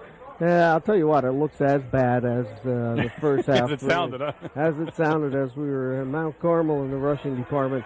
6 carries for a negative 8 yards. When was the last time you heard that happen? Passing, 6 of 14 for 81 yards. Haynes, 3 carries for 2. In the passing department, Morose, 4 for 56. Pulowski, 2 for 25, and 6 first downs. On the other side of the field for the Chichester Eagles here, the rushing department, 27 for 144 yards on the ground. Passing, 1 of 3 for 3 yards, 9 first downs. And if you remember, that was mostly in the first quarter that they picked up all that yardage when they scored their touchdowns. Did not come back to the rushing game at all in the second quarter. We'll see what both teams bring onto the field. Of course, I'm sure there were some limbs that were lost in the locker room for the Tornadoes somewhere along the line. But Tornadoes must come out and looking at those statistics, you think the score would be a little bit more than what it is, 14-7. Playing some good defense in the second quarter, stopping Chichester on their last 2 series, but nothing doing on the offensive side one. No, and they made some mistakes. They made some mental errors. They were out of position a couple times. Had a touchdown in the end zone we didn't catch. Dropped the ball where we shouldn't have. A couple of mistakes. And again, Coach Brennan was extremely worried that this team would be coming on a 2.5 hour, 45-minute bus ride, playing a Saturday afternoon, which they're completely unaccustomed to doing for the most part, and take on what was an 0-5 Chichester team, but obviously a big Chichester team and a team looking to get on the win side of it. So he was a little bit worried that. But the bottom line is, again, the Red Tornadoes have not been manhandled. They've not been pushed around. No. They're simply not playing up to their potential. It's the best way to put it. Now, you're right. I mean, I believe that we probably had a fairly strong talk in the locker room about what needs to be done. We need to start moving the ball. We need to start catching the ball. We need to start running routes the way they're supposed to be running, where they're supposed to be at, and we'll be okay. I mean, the consensus is that this is a big team, but even by looking at them, it's a big team that is wearing down very quickly. It is extremely hot. I just walked across the field to get the first half stats. The sun is shining brightly. The mist is all gone now that we saw in the first half, so it's just a very sunny, hot day. And it's in the high 80s here with a lot of humidity, so it's going to be tough on both squads. But Chichester being a much bigger group of kids, they're going to be feeling this, I think, a lot in that fourth quarter. And the Red Tornadoes are going to have to take advantage. Red Tornadoes are a fairly small team against whoever they're playing. They're not going to be considered a big team at any given time. So they're going to have to get that quickness going. And they're going to have to start playing a little tougher than they're playing. Now, Chicatano, he brought last week's toughness with him. He hasn't missed a beat. He's knocking anybody he can down. But the rest of them are going to have to step up a little bit here and start tackling. Now, Smith, as we told you, the quarterback, number 5, he's everything that he's supposed to be and then some. The Division I prospect, and he's all of that. I mean, when he got loose for some big yardage, and most of that big yardage he gets to the outside as he tries to make turn the corner. So, and he's got some nice blocking in there to do that. So they're going to have to be careful with him. Now, passing-wise, he doesn't do that at all. They've almost abandoned passing because every time they do, it turns out ugly. They have not had success in the passing game. And, in fact, the Red Tornado points come off their one big mistake in the passing game, the interception in their own territory. Well, it really surprised me that towards the end of in the second half of the second quarter that Chichester stuck to the pass. Yeah. You know, that it They put went them back into that shotgun again. And shotgun, and it just shot them in the foot. All right, the Red Tornadoes will start the second half by receiving the ball. As you remember, Chichester won the toss and elected to receive. So the Red Tornadoes will get the ball to start the second half, and we'll see what they can do. Down deep for the Red Tornadoes, of course, will be Haynes down there. And there's a change over here where Kraniak, number 40 for the Red Tornadoes, is now Doug Kraniak now in that other deep formation, Pulowski on the far side. They brought DeMarco up into the second level Kraniak into that second level because the kickoffs have been, and I think they're short for that for a reason. Yeah, they're purposely not trying to kick it deep. All right, we are underway, and you're right. He squib kicks it down, and it will be DeMarco who picks it up. DeMarco's got himself ahead of steam, and DeMarco will be brought down finally by number 8, Ken Thomas, but not before DeMarco takes the ball to the midfield stripe. It's 1st and 10, Red Tornadoes, and that backfired. You're right. They put DeMarco there because they knew that's where he was going to kick it. They purposely kick it shallow. He kind of squib kicks it past the first line into that second line. So the Red Tornadoes try a little strategy there, and it turns out in their favor. All right, I formation. Everybody out to the right of the formation, but it's Haynes. And Haynes stopped right at the line of scrimmage. He'll pick up 2 when he falls down to about the 48, and he'll bring up 2nd and a long 8. But in this game so far, Chichester is super tough in the center of that line. We're just not going anywhere. Haynes, I believe, is on the field, but I believe it's because his shoe came off. Yeah, I think so. So he's sitting down there putting his shoe on. But they are right. They are very stingy in that middle of the line against the Red Tornado run game right now. And Haynes will come out, and McCracken will come in, number 89. He brings the play into the Red Tornado huddle. DeMarco will line up as the deep back in the I formation behind Demetrius. Pulowski and McCracken are out to the right, and we throw it to Pulowski in the open space there, and Pulowski's going to be brought down on a great tackle by Smith, number 5. Yeah, that was perfect tackle, open field. Pulowski tried a couple moves on him, tried to kick to the outside, and loss of about maybe a yard and a half on that play, almost right back to the original line of scrimmage. Call it 3rd and 9 now. Smith, number 5, what you saw there, he's a Division I prospect, but he's a prospect on defense, not offense. Not offense. He is the quarterback, but that's not where they looked at him at. They're looking at him to do just what he did here. He plays the safety position here for the Eagles, and that's where they're looking at him on Division I, and especially West Virginia. They think he can make a go of it there. Back to pass again goes Washaleski. He tucks the ball down, and he'll be brought down. Gain of a yard on the play, and it's 4th down and 8. Very quickly, the Eagles were all over him. He'll be brought down, finally down there by number 52 for the Eagles, and that's Brandon Chiappetta, and number 78, the big guy down there. Shamar Campbell. The defensive line for the Eagles are getting the hands up in front of Washaleski, and Washaleski cannot see his receivers downfield. So the Red Tornado offense sputters to start the second half as it did in the first half, and it's Washaleski back to punt. Murray, number 27, down along his 17-yard line, awaiting the punt from Washaleski, and it's a nice punt. It'll hit the ground in front of Murray. The Red Tornadoes will let the ball bounce, and it will actually bounce out at the 25-yard line, where it's 1st and 10 Eagles. Looked like a better punt than it ended up. Actually ended up to be about 25 yards. Yeah, and I think they were hoping for a little bit deeper than that, down around the 15, but that didn't happen. Tornadoes now must, knuckle down here a little bit on defense. Chichester having their way running off tackle either to the left or to the right, on their offensive side here. All right, he comes out now under center in that wing T formation now. Manersha, number 40, the back directly in back of him, and it's going to go offside. Motion penalty against the Eagles. It'll be 1st and 15 now from the 20-yard line or so.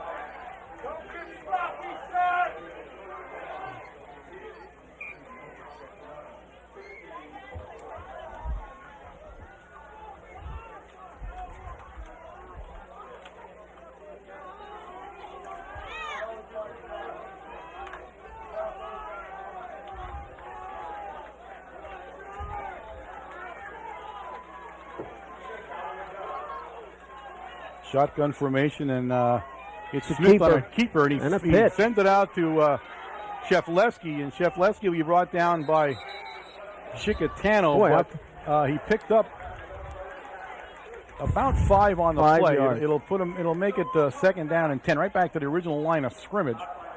On the pitch out, it looked like Smith was going to keep it, and he pitched it out to Shefleski, number 2. Chicatano making again another great play coming from that right linebacker position that he's in.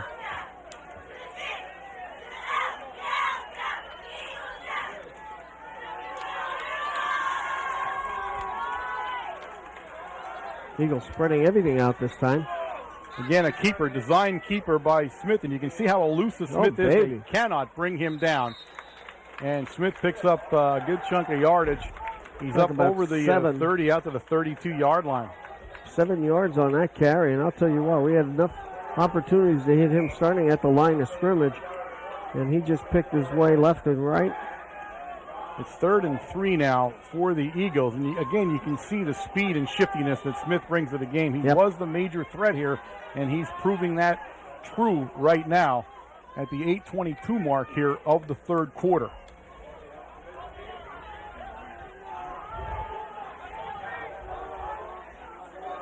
Out of the shotgun again, a design keeper. He keeps the ball, and he'll be brought down right along the first down mark. Let me see where they finally place it down, though. He had to get to the 35, and he's at the 35, and they're going to take a good hard look because the ball is just nosing the 35-yard line. They're going to measure. Yeah, I'm pretty sure he got it. The pole is right on the 35, and he's touching the 35 right now where they placed the ball at. So they'll come out and do a quick measurement here to see if the Eagles have picked it up. It'll be hard for us to see as it's on the very far side of the field, so we'll have to wait for the referee to give the signal here. And he didn't get it. So there's an example of me almost sure that he got it, and he does, and he comes up a couple inches short.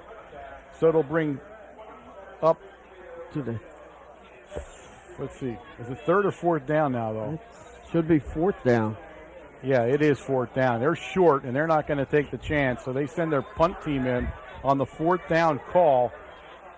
So the punt team comes in. The offense is arguing that they want to go for it, and they're now going to have to get off the field pretty quickly here. Number 2, Shefleski. I told you that name will be stuck in me forever here, trying to get that name out. Shefleski, it doesn't spell anything like I'm saying. It's a completely different spelling of it. But he's deep for the Eagles. Haynes back at his 32-yard line awaiting the kick if they indeed kick. Ooh, a high snap, but he gets it, and it was tipped. Haynes takes it from the 28. Haynes looking upfield, and Haynes will be brought down by a host of Eagles down at the 34-yard line. Good coverage by the Eagles. Haynes does make the catch takes the punt on about the, looked like the 32-yard line. He picked up about a yard or two that time. Clokus just tipped the ball. There's a flag down here. Yeah, the one saying he tipped the ball. Yeah, he called it a tip instantly, the guy standing next to the punter. So I don't know if that's what they're discussing. Because that's not where the penalty flag is. The penalty flag should have been further down the field. So this is something that occurred up after the punt, and now we'll see the call here. Holding against the Red Tornadoes on the run back now, I'm assuming. After the punt. Yeah, I was going to say the Tornadoes will retain possession, but they're going to move the ball back. Now the ball was up around the 34-yard line, and now it'll end up down around the 24-yard line where it'll be 1st and 10, Red Tornadoes. Playing sloppy football here at Chichester today. Not looking like the team we saw last week at all. And they are going to have to step it up right now. 7:45 remaining in the third quarter of play. The Eagles in the lead, 14-7. All right, DeMarco in the backfield now for the Red Tornadoes. He's in that deep back position in the I in back of Demetrius. Pawlowski comes in motion.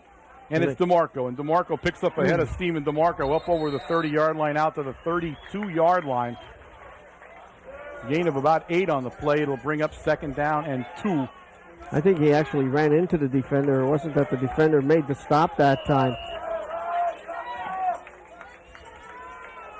Fred Murray made the stop for the Eagles, but I think it was more DeMarco than it was Fred. All right, again, the same formation. Look, two guys out to the left of the formation, but we go inside to Demetrius. And Demetrius on a hard run over the 35 out to the 37. It's 1st and 10. Red Tornadoes on the quick opener to the fullback out of the eye. Pick up a first down that time for the Tornadoes. 7 minutes and 4 seconds left in the third quarter.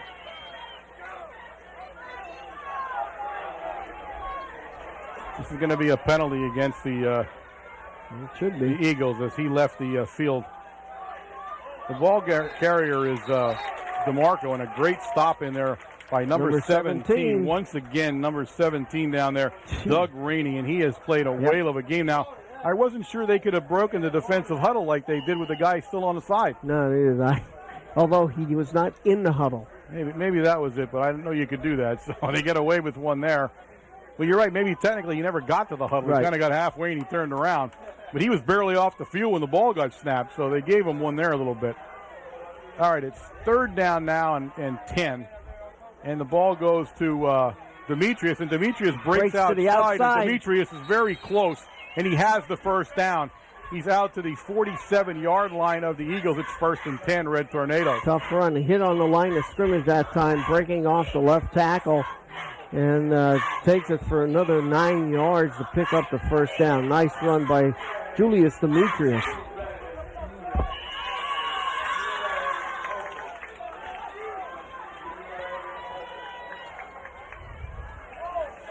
Red Tornadoes now kind of in a little quicker offense than we're used to seeing as they're trying to get rolling here. The snap goes out, and he's got Colin Menepace, the tight end, and he's free in the backfield, and Menepace will fumble the ball in the end zone. Colin Menepace was at the 1 yard line. Nope. Stripped the ball out of his arms. The ball bounced into the end zone. It's a touchback, Chichester. They'll have the ball 1st and 10 on the 20. Well, if it can go wrong for the Tornadoes, it will, and it did. Yep. They just are not playing to the potential that we have seen them play. Great call by Coach Brennan that time. Yeah, absolutely. Menepace was completely free right down the middle of the field as the tight end position and took it right to the 1 yard line. They were trying to drag him down. The ball popped out of his arms, and they recovered in the end zone. Protect. Cover that ball up. 5:37 now remaining in the third quarter of play. Chichester leading 14-7. They just taken over. 1st and 10 in their own 20. Smith will go under center. He has Menersha in back of him. And it goes to Menersha, and this time the Red Tornadoes will stop him for a gain of about 2. Maybe a yard Maybe at 1, that. yeah. Let's see where they place him. But Good defensive play. See, he's getting up off the that's Chicatano and Goins. Goins and James making a good play down there defensively. Give him a yard on the play. Bring up 2nd and 9.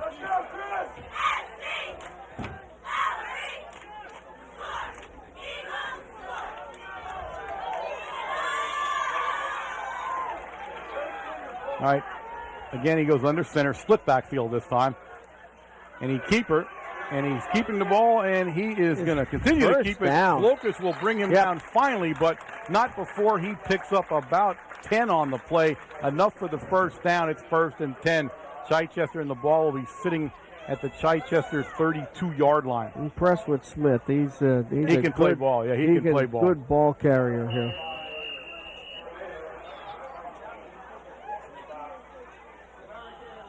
To tell you the truth, he'd be carrying the ball the bulk of the time for me right now because they are just unable to stop him. Right or left, he's carrying that ball.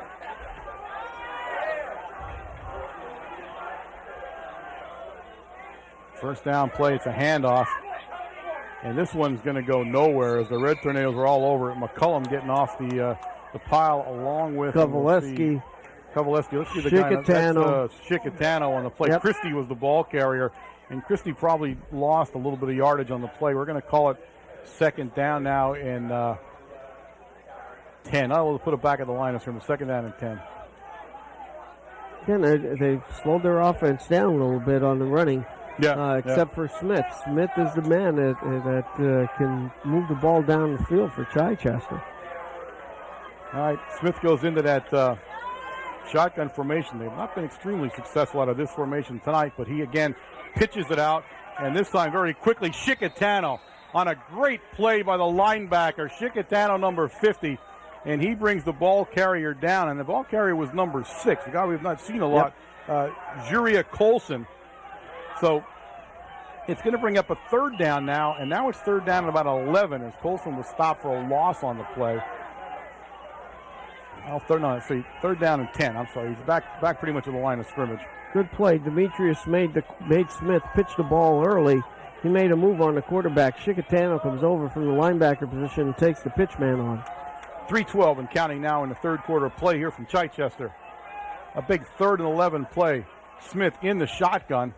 This time Smith's looking to throw the ball as he looks downfield, and he has his man. Tight coverage down there by Kovaleski. He was trying to find number 2, Chefleski, and well covered, and the ball goes incomplete. And the Chichester Eagles will be forced to punt.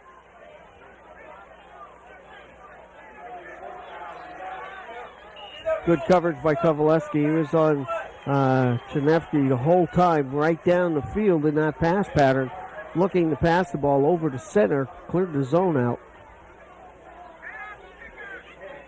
All right, Chefleski back to punt. He's looking downfield, and he's punting in the direction of Haynes. Lets it drop in front of him. Haynes needed to pick the ball up, and he touched it. I do not understand what he was thinking about down there. 1, he should have caught the ball. 2, he should have gotten away from the ball. And the Eagles recovered deep in Red Tornado territory down at the Red Tornado 22-yard line. Now, unfortunately, this puts your defense back on the field, who's probably getting quite tired at this point in time. So there's a penalty flag also, and I don't see the flag. It must be laying along the sideline of the Eagles here, because I can't see that, but they're having a conversation, and it looks like it may go against the Tornadoes. The Red Tornadoes, whatever it is. It's already down at the 22-yard line on the fumble recovery, but I'm not sure what they're talking about. Again, I don't see where the flag is, so I don't know where it would be marked off from even.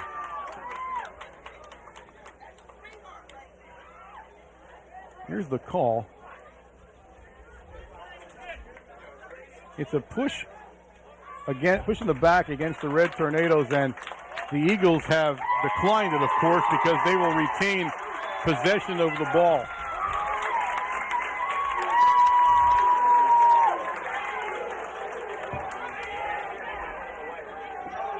That penalty occurred before the recovery of the fumble. Yeah. That's why they refused the penalty. All right, 1st and 10 Eagles. They lead 14-7, 2:44 here in the 3rd quarter, and they're in business deep in Red Tornado territory.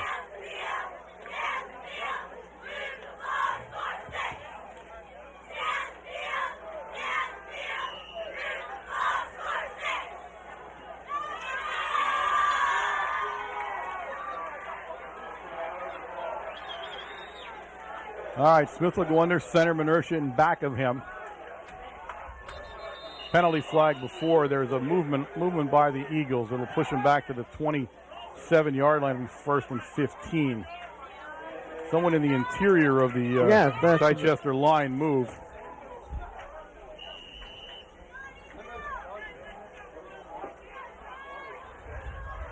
As the sun begins to move around here, it's moving onto the scoreboard, so soon I'll have no idea what the numbers are on the scoreboard at the rate that it's going.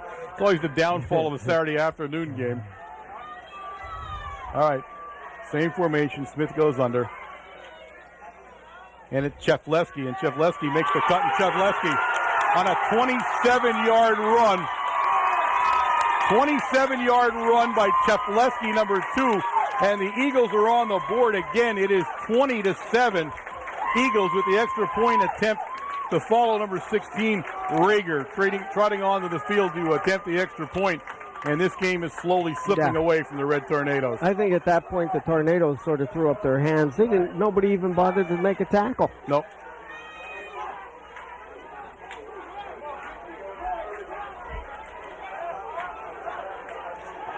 Chichester Eagles here late in the third quarter as Regler puts it up, and he got it through. It is good. The score now at the 2:37 mark, it is 21-7. Eagles.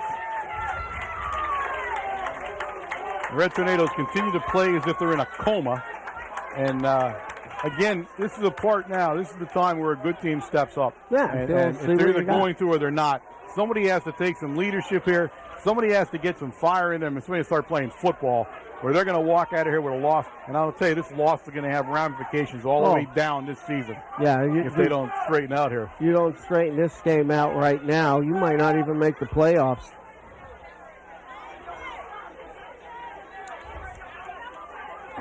All right, Chichester getting set now to kick the ball off. Regler will get the tee down on the field. He'll be kicking again deep to Haynes, although he does not kick the ball deep. No, he doesn't. Much at all, to tell you the truth. He has dribbled it every time he's kicked off today. There's no reason to believe he won't do that again. And he does.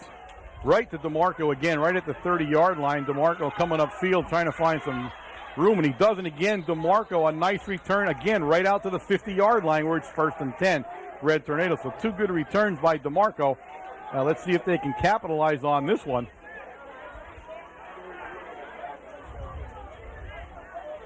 Red Tornadoes need to score very quickly now if they're going to win this game.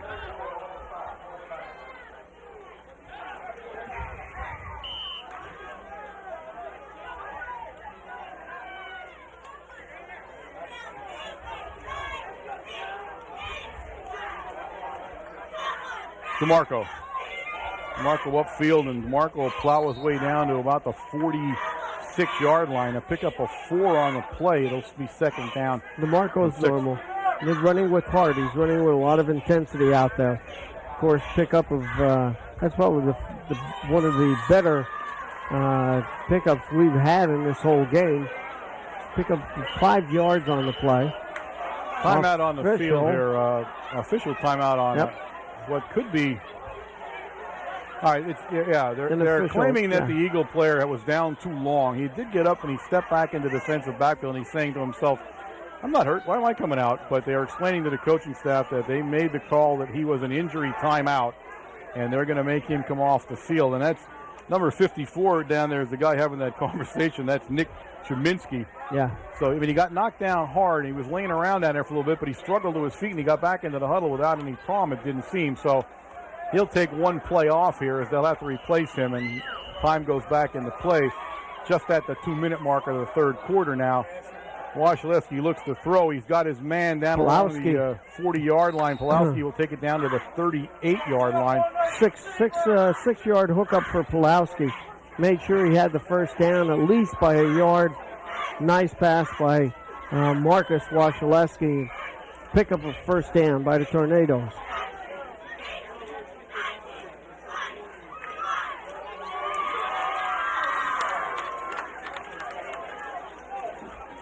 Very animated Chichester crowd in front of us, Wayne. They're feeling it right now.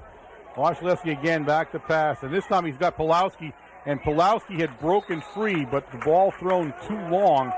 Had he been able to get onto it, it was a touchdown. He got behind Colson, number 6 down there. And again, Smith was trying to help him, but he was behind everybody at that point, but just couldn't get him the ball. Just off the fingertips. Tornadoes need to strike and strike quick here. Get back in this football game.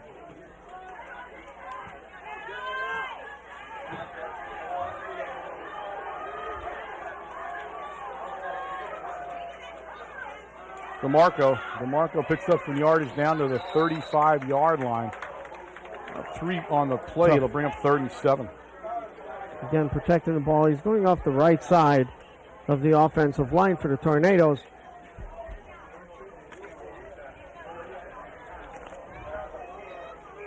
Zach Lutz, number 70, he's playing that tackle position there. Made a nice hole for DeMarco. Morgan trots into the lineup for the Red Tornadoes with the play for Washaleski. They'll come out in an I formation again. Demetrius will be in front of DeMarco. Pulowski is going to go wide out to the short side of the field. He has Morgan and Morose the other way, but again looks for Pulowski. And Pulowski turned his head a little bit late. The ball was there, but Pulowski turned a little bit late and couldn't hold on. He was open, and he was open for the first down. That's a quick pass. Washaleski put it right where he was supposed to. Pulowski running the pattern, didn't look back quick enough to the ball. It's 4th and 7 now for the Red Tornadoes from the 35-yard line of the Eagles. They'll break the huddle in the exact same formation, only this time Kovalevsky is in the spot where Pulowski was. Pulowski left the game after that play. He looks downfield. He's trying to find Kovalevsky, and he does. And Kovalevsky, it's a catch. They say it's a catch down at the 6-yard line. 6-yard line. Great. Nice catch by Kovalevsky. Kovalevsky had the defender right in his lap when he went up for the ball. He had to twist backwards a little bit to make that reception. And so Matt Kovalevsky makes a nice play. He did. He really turned to the ball. The Red Tornadoes are in business now. It's 1st and goal from the 6-yard line. And they'll come out now in a heavy backfield. They're heavy to the left of the formation. And they go that way, and they give it to Haynes. And Haynes bulls his way into the end zone. Touchdown. Red Tornadoes at the 27-second mark of the third quarter. The Red Tornadoes go on the board. Haynes looks a little upset from what the miscue there on the punt, because I've never seen anybody carry a ball. He actually picked 2 kids up in the air when he put his shoulder down. All right, the Red Tornadoes will go for 1 in this situation here, and it's going to be Menapace, because Menapace is one of those guys that has to change his shoe, which we haven't seen that for a long time. But yeah, I know. He's one of those shoe change guys. He also doesn't have the tee with him, so he'll get the tee out there. Morose gets the they're going to have to get going here. They're going to do it very quickly now because they're going to run out of time shortly. Cleanly back up, and it is perfect. Menapace looking very good on the extra point attempt this afternoon, and it's 21-14 in favor of the Chichester Eagles here. There are 27 seconds remaining in the third quarter as the Red Tornadoes get ready to kick off. Looks like Menapace has found his leg there as far as the extra points go, kicking very well. Taking his time, keeping his head down, but Tornadoes on a nice drive. Some great play calling, tough running by DeMarco to help move that ball down the field. All right, Menapace raises his hand and says, "I am ready." They give him the order to go ahead, and he lets it rip. It goes deep down there along the side. He kicks it out of bounds. It goes out of bounds around the 30-yard line. I believe that Chichester will accept the penalty and start at their own 35, so not what we wanted to do on the kickoff. No, now you got some good field position. They haven't had much success on the kickoffs. Chichester in running the ball back. We saw in the opening kickoff they only had a 10-yard return. All right, Smith, who's played an excellent football game for the Eagles, will come back on as quarterback. He'll trot in the huddle. He has been their offense so far tonight, or this afternoon. I'm on nighttime schedule still. I knew it would come out sooner or later.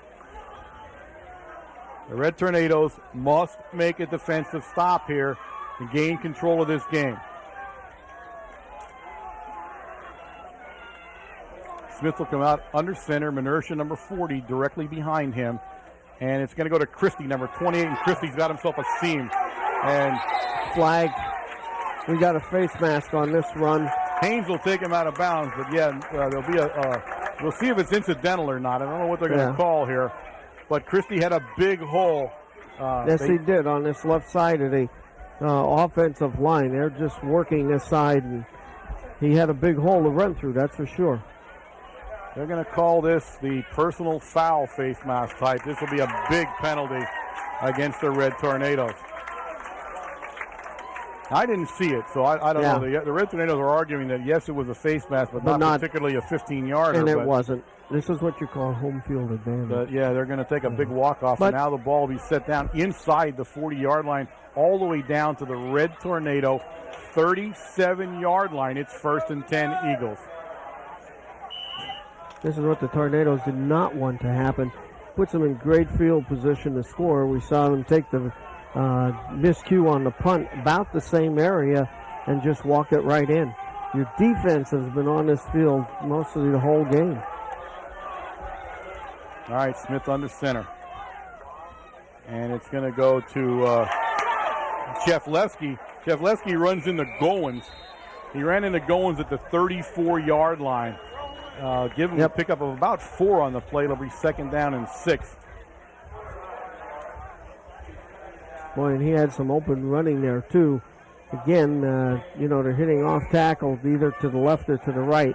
The end of the third quarter here. All right, the end of the third quarter, the score 21-14 in favor of the Chichester Eagles. Quick moment, talk about Supper Club. Supper Club tomorrow night. Backroom Matucci's about 6:15. Talk about the Chichester game and the upcoming North Schuylkill Spartan game coming up on Friday. All there is to know about Mount Carmel area football. Meet some players, meet some cheerleaders. Last week we had the managers with us. We met those young men, and it's always good to see those guys. They do a yeoman's job. Of course, Eric Schlegel, he's the head man. Their master on the field down there. He was in. It's always a joy to have him. We actually had Coach Babinski with us. Don't see him very often at Supper Club because he has a lot of his family commitments. But I'll tell you what, it's a joy to have him. I'll tell you, want to see a guy that really has an excitement for football. It's Paulie Babinski. He did a great job at Supper Club. All right, 1 quarter of play left. 12 minutes. The Red Tornadoes trail by 7, but the Eagles threatening down at the Red Tornado 33-yard line.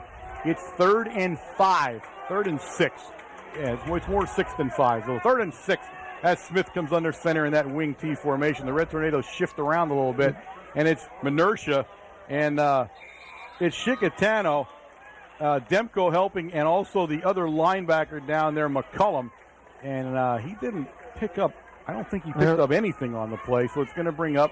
I think a Tornado shifted into the 6-man line that time, Warren. They look like they had an extra down man there. So 3rd down, that's 3rd down and 6.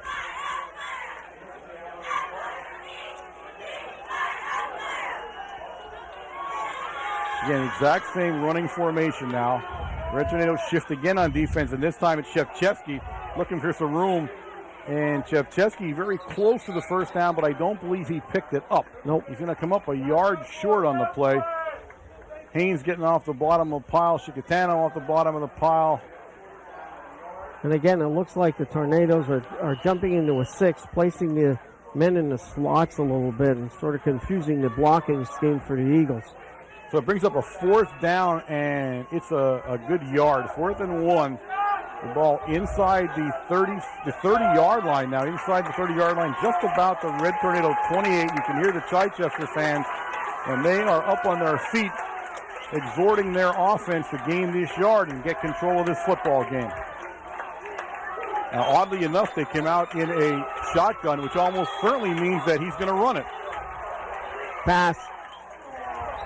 Oh my goodness, I would not have called that play. Why would we have called that play on a 4th and 1? I mean, I know they were trying to catch the Tornadoes off guard, but that play was a mess from the start, and they will turn the ball over. Not only that, you're moving the ball down the field by running, off tackle, by running. And well, however the outcome of this game turns out, there's going to be some questions about that 4th down call by the Eagle coaching staff. And the Eagles give the ball up. It's 1st and 10. Red Tornadoes at the Red Tornado 28-yard line. Tornadoes missing short one man. Pulowski, number 21, coming into the huddle. That's the play off of Marcus Washaleski. The Red Tornadoes are confused on the first play here. Already they're looking around at each other, trying to get in the right spot. It's a pass play from Washaleski, and it's intercepted by Minersha, number 40. And Minersha takes it into the end zone for the Chichester Eagles. He sat back. He saw that pass coming and certainly picked that ball right off in the flat there. And he walked in from the 25, 30-yard line.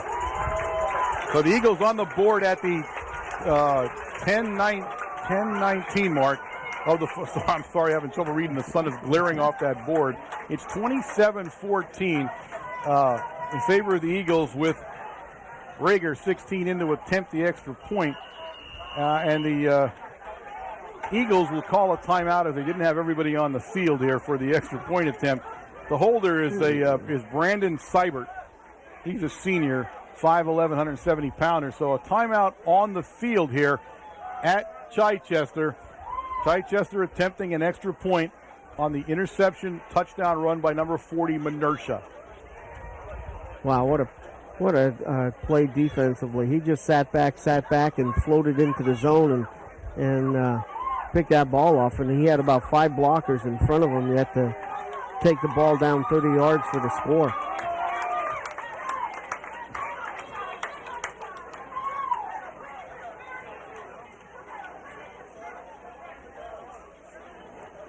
I'll tell you, when it's hot, when even the referees are drinking water down there, it is just the warmest day of the year so far.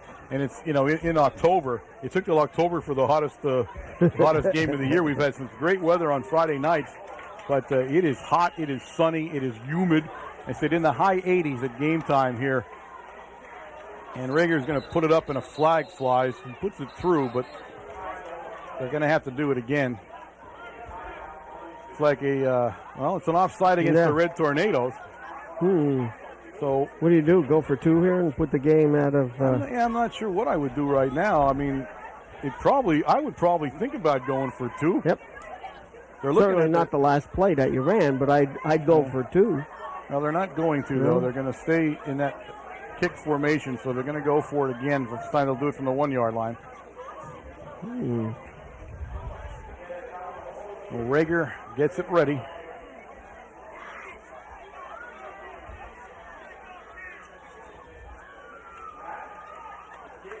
And this time it is up and it is good.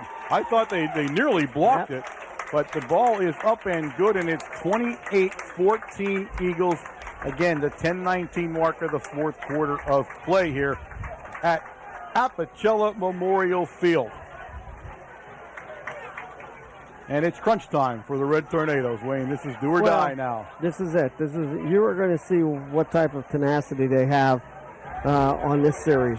Do they want to win this game, or do they just want to pack it up and say, we'll play next week? All right. The Red Tornadoes, I'm always surprised. The Red Tornadoes line up directly after a kick. And most other teams, this team included, huddle before they go into the kick lineup. They huddle on the sideline just to be sure they're on the same page. Red Tornadoes don't need that. They never do. I mean, they pretty much line straight up and are ready to go. Again, we expect him to squib kick it. He has not kicked deep the entire football game. I don't believe that Rager's going to change his strategy now. He has kicked it almost consistently to DeMarco because he kicks it almost to the same place every time. And this time kicks it to the opposite end, and that's going to be McCullum, number 42. And McCullum will take it up to the Red Tornado 46-yard line where they'll go on offense, 1st and 10.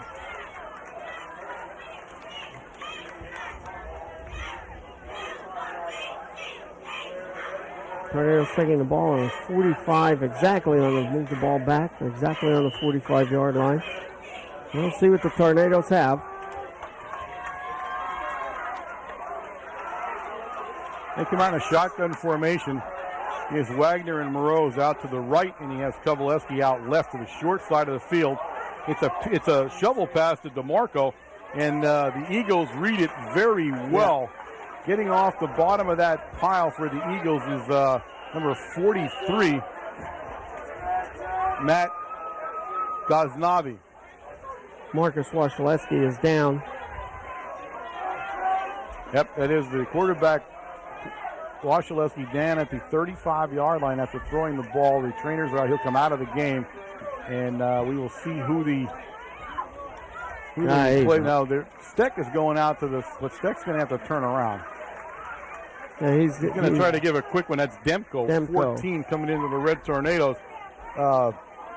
remember we talked about the backup quarterback originally was Stewart, Right. number 4, the highly thought of freshman, but Stewart got hurt the following week after the Southern game in a JV game, and he's lost for an indeterminate amount of time from what we understand. So the big guy, Demko, number 14, comes in, the quarterback for the Red Tornadoes. He's 6'5", guys. If you're wondering he's really as tall as he looks.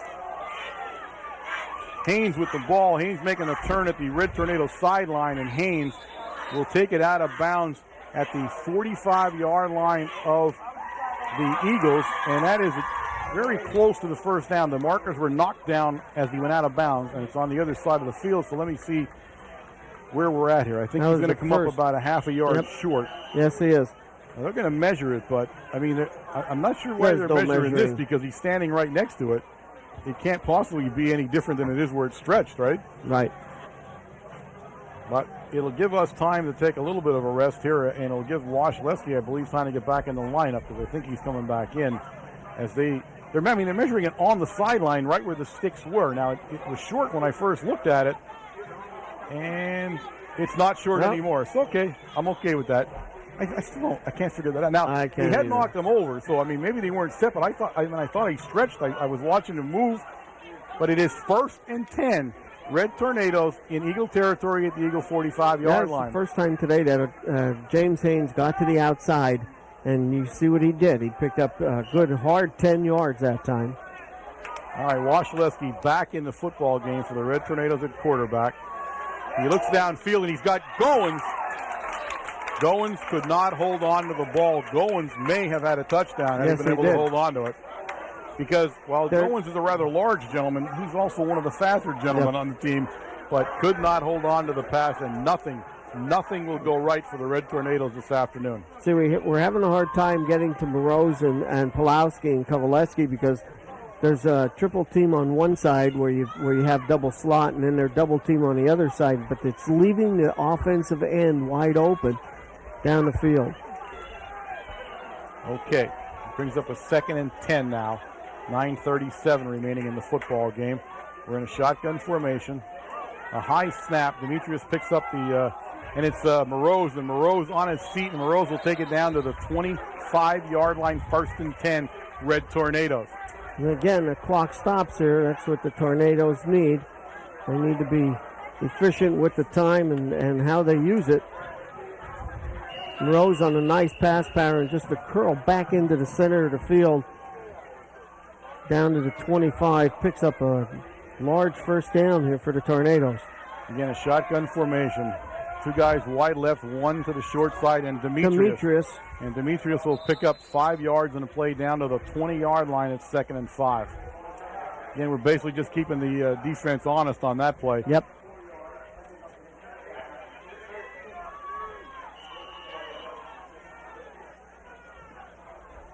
Colin Menapace, number 88, comes in. James Goins, number 34, goes out. Same formation as the last play. On the 2nd and 5, Colin just fake it to Demetrius. He looks downfield, and he's got his man, and that is Haynes. And Haynes will pick up the first down, and Haynes is down at the 13-yard line of the Eagles. It's 1st and 10. Red Tornadoes. Haynes wide open that time. He wanted to make sure he caught the ball and picked up the first down. The defender had slipped down behind him, but he did not know that.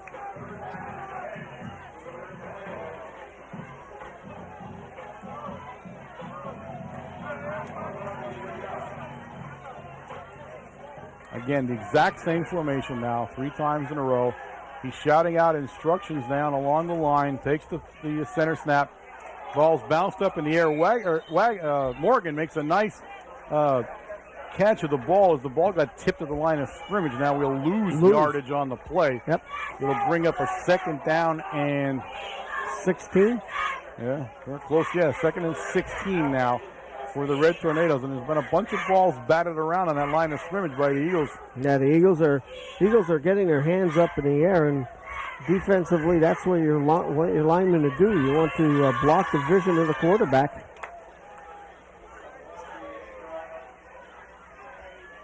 All right, now we have 2 guys, and he's looking to the sideline, does not know the play. Ball goes over his head.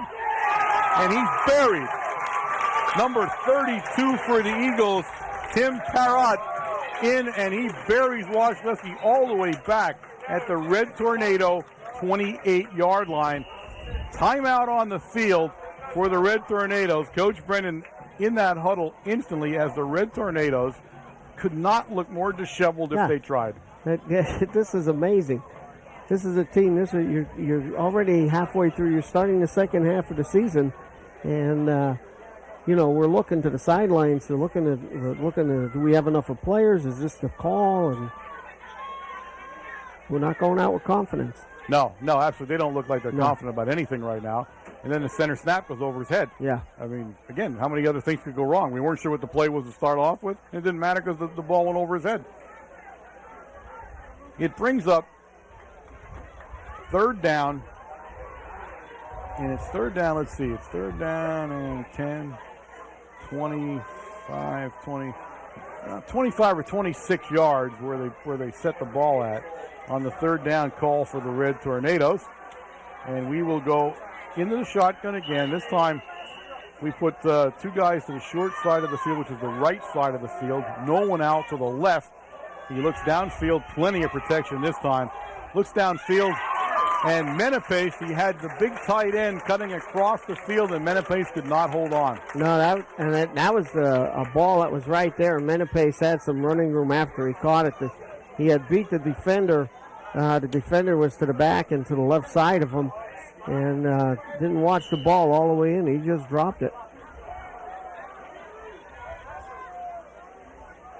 All right, it brings up fourth down now. 7:15 remaining in the ball game. Red Tornadoes on the short end of a 28-14 score here. Wasilewski go back again now. This time everybody is out to the left, and we need to call a timeout because we did not set up correctly. Yeah. Coach Brennan probably showing more patience than I thought he ever had. More than he should be, to tell you the truth. I don't know how he can. I mean, he's being very businesslike in that huddle, so making sure everybody knows what they're doing. But my goodness, they couldn't even get lined up in the right play here on a fourth down play. I mean, everybody's got to get to the end zone because first down is on the 3-yard line.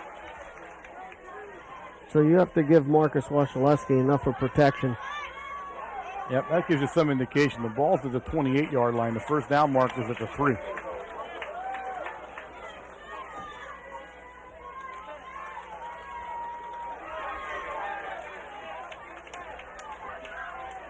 All right, now we still stay in that fairly that same lineup with a trips out to the left.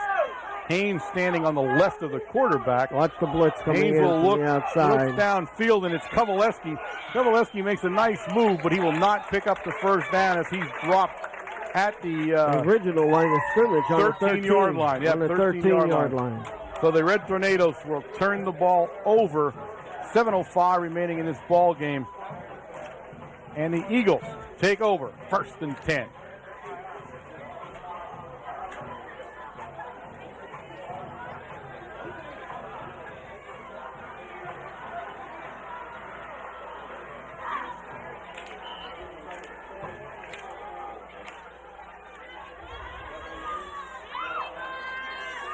All right, the Eagles will come out. They're going to take as much time as they possibly can here from here on in on offense.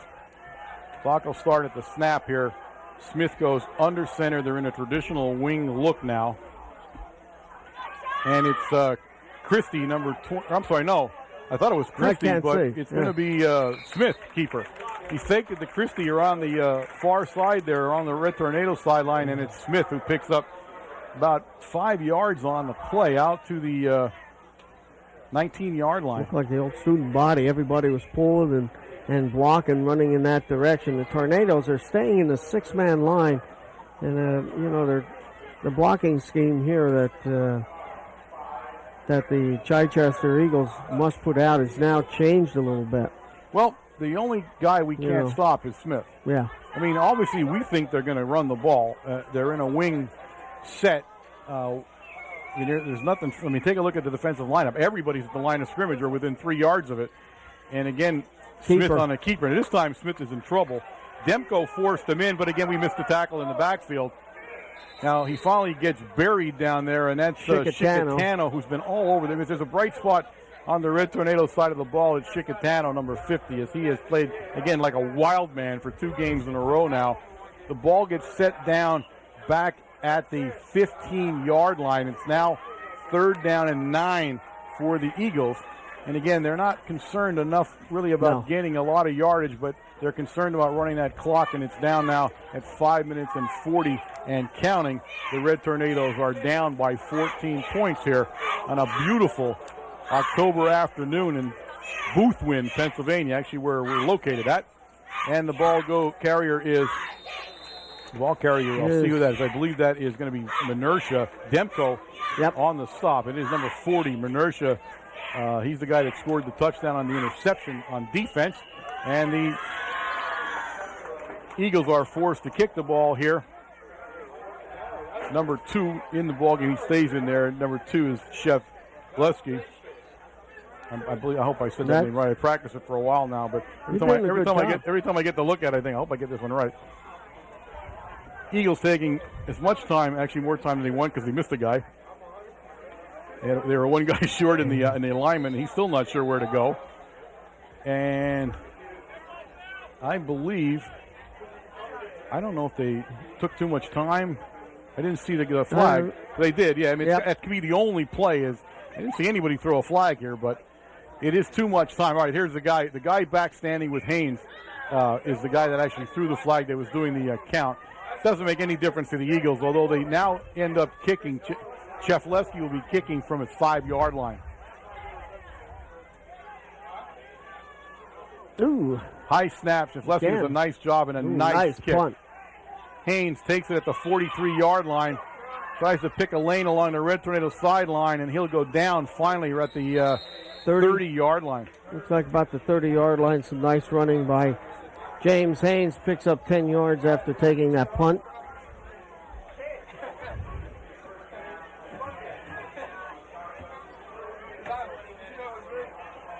Take a look out in that field out there, Wayne. There's a guy with about 5 or 6 giant basset hounds. You see him out there? Look how many there are out there. Look at the size of those guys. Holy God. There's a couple of stragglers you don't even see it coming into view there. All right, 1st and 10. Red Tornadoes, 4:32 in the game. They trail 28-14, and the ball is on the 30-yard line. Pass goes to Moroz. Moroz makes a nice move, and Moroz goes out of bounds. On about the 16, right before the 15-yard line. So it's 1st and 10. Red Tornadoes as they go into a hurry-up offense now. Of course, the clock is stopped because he did get out of bounds. Morgan brings the play in to the Red Tornado huddle.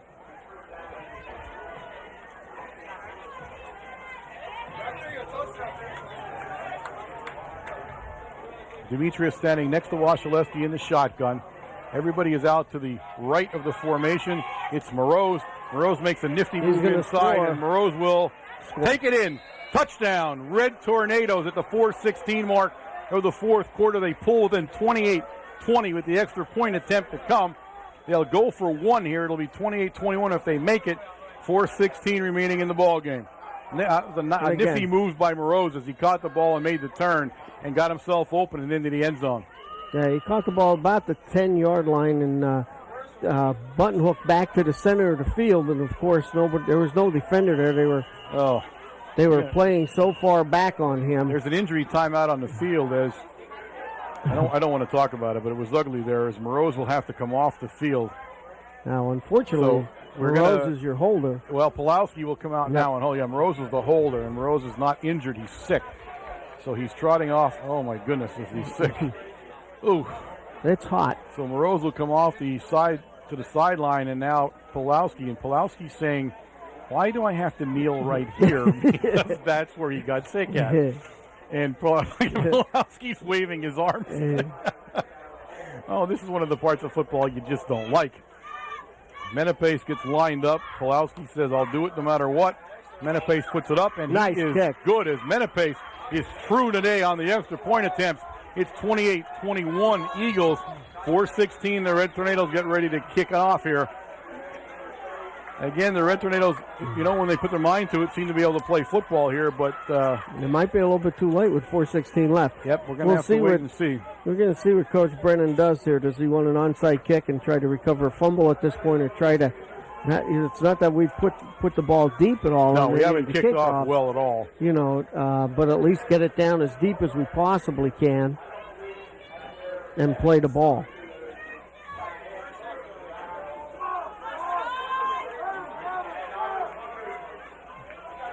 Yeah, my guess is from the lineup that they put in here, they might be thinking the same thing. Let's see, there's 4:16, so it's a bit of a gamble right now to the onside kick and not recover it. So we'll see. And I don't know what we're going to do here.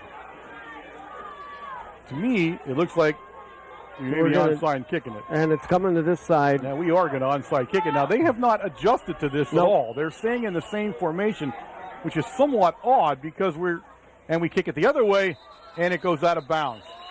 So it backfires on us as Menepace looked like he was going to kick, but it was Wasilewski who kicked. Yep, it was eventually kicks the ball, kicks it out of bounds, and the Chichester might want them to take another kick, but they will get the ball at the 42-yard line.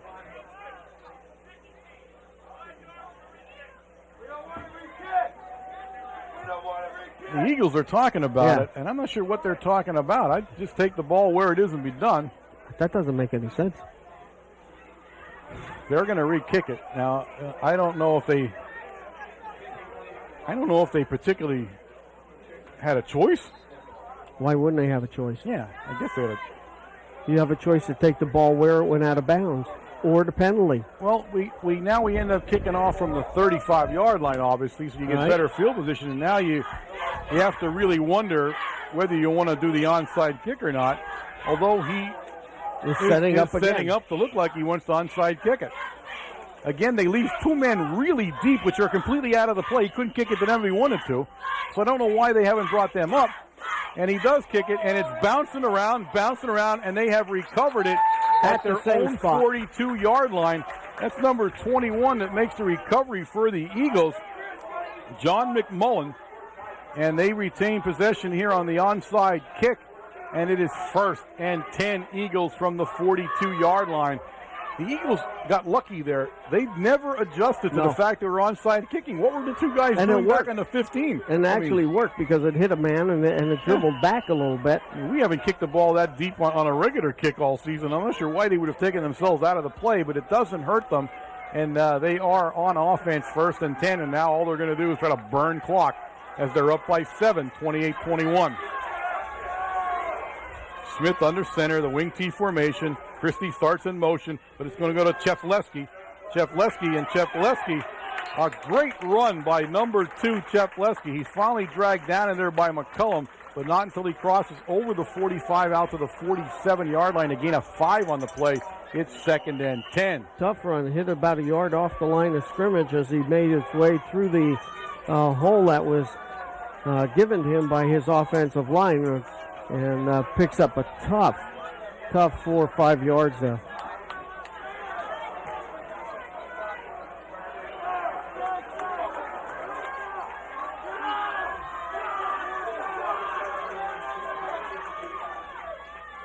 Again, right up the center. McCullum on a nice tackle stop. This time. He'll gain a yard on the play. It'll bring up 3rd down and 4.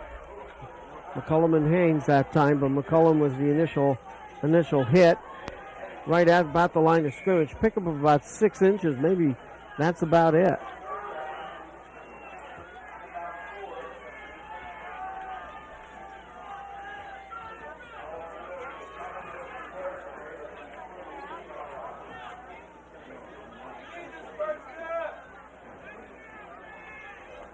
Time churning now at 2:55 and counting in this ball game as the Eagles come up with a big 3rd and 4 play.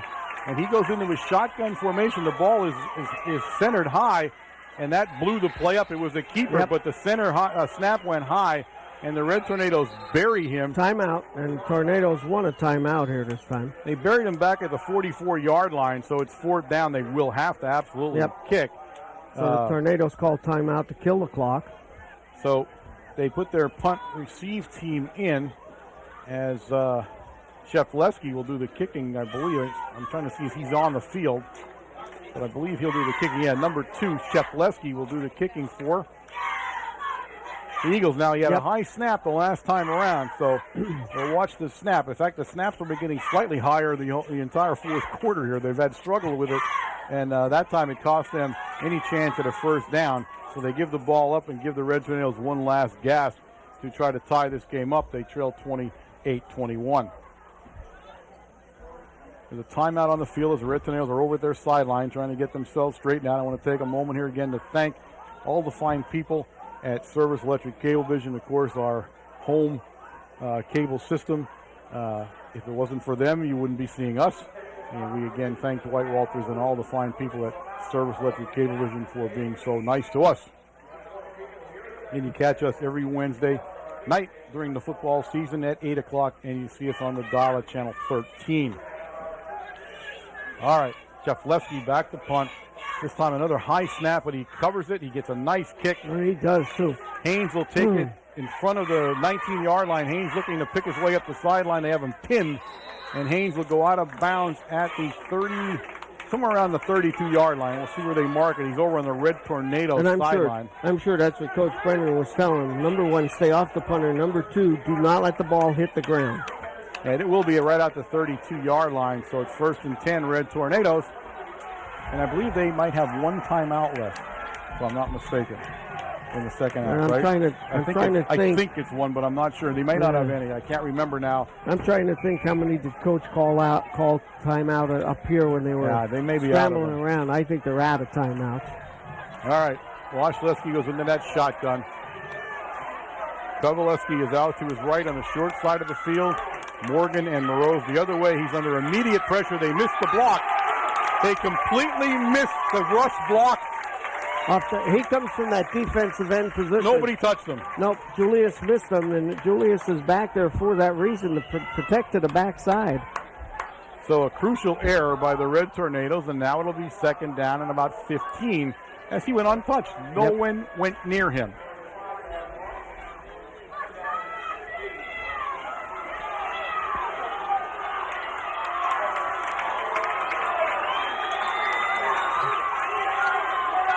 Look at Washleski's back. He had Morgan. Morgan had a step on Smith, but ball thrown too long.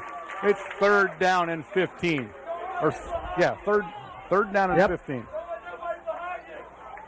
I'll tell you what, he had a step on Smith. Yes, he did. He ran right past Smith and had a step on him, but ball was about maybe about 5 yards. It was thrown pretty long that time. Minute 47 remaining in this ball game here.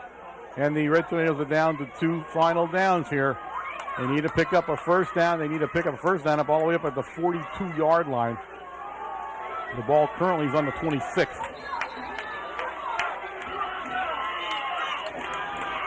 And Chichester has called a timeout on the field. So a timeout, Chichester. I think somebody... they were trying to get the right personnel in, to tell you the truth. I think that's where they were a little bit worried about it. So we put a timeout down on the field. That helped the Tornadoes because the Tornadoes were not in the correct lineup. Washleski was trying to get the 2 guys over into the slot on the left-hand side from the right-hand side, and that's when Chichester called a timeout.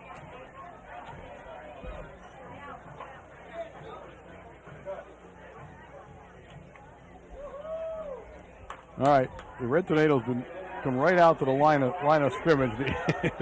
This is one of those short timeouts. The Red Tornadoes aren't wasting any time. Unfortunately, they didn't call the timeout. Right, they didn't call a timeout. So what did they They're going to have to wait for the Eagles to get ready here. Morgan and Moreau's come left to the wide side of the field in this formation. There is nobody out to the right now. The right is basically the tight end, and that's Menepace. Lined up over there as the tight end. He keeps DeMarco in, and he has Demetrius out of the slot. And again, screen pass. Ball hits the ground, but again, we could not contain number 32 down there. And I'll tell you what, Tim Perrott is the guy.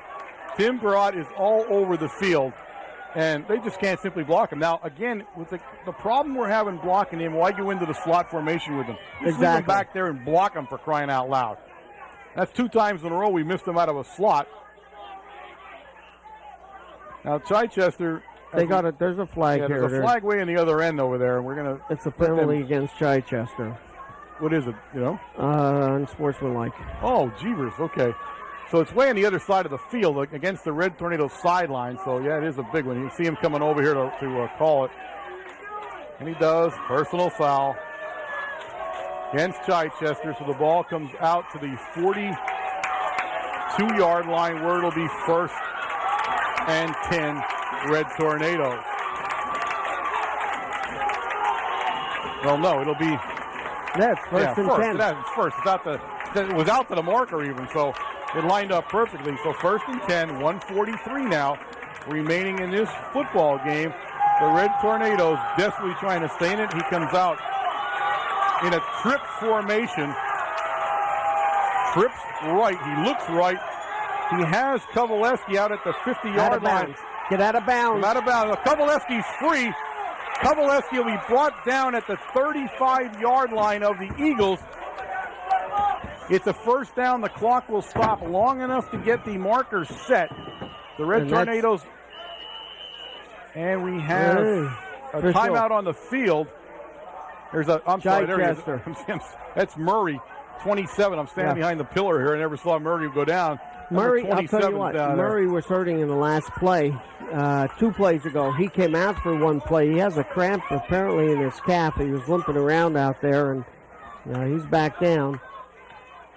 But this is a big plus for the Tornadoes. It's given the Tornadoes some time to get their game together here. Stop the clock at 1:31 for the Red Tornadoes. So it's 1st and 10 from the Eagles 35-yard line. The Red Tornadoes trying to pass their way into the end zone here and try to tie this game up.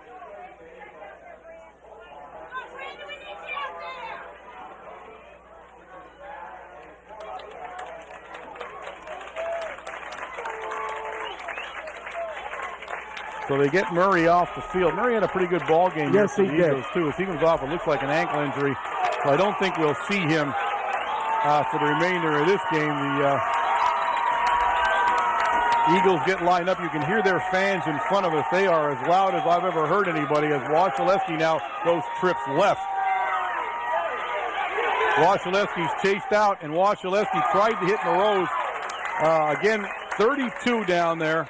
And I'll tell you what, Tim Parrott, they ought to tattoo his number on themselves because he's right now a one-man wrecking crew of the Mount Carmel area offense. And all they're doing is when they see trips right and we put our halfback on the right side of Wasilewski, he's releasing from the defensive end position because there's nobody back there. All right, 1:16 as Wasilewski brings it in there. 2nd down and 10. We cannot even hear ourselves right now as the Chichester crowd, a homecoming crowd, are on their feet in front of us here. And again, it's going to be 2 guys wide right. Pulowski out of the slot position. Pulowski stays in the help, and it's Moroz. And Moroz will be down inside the 30. They'll stop Moroz at the 27-yard line, and Moroz is hurt. He's going to down the ball. Now, Moroz took I'm surprised Moroz came back in the game because he was about as violently ill as anyone can be when he made the touchdown catch. And I thought we'd seen the last of him. He just took a shot in the stomach. Oh, man. I mean, that tackle.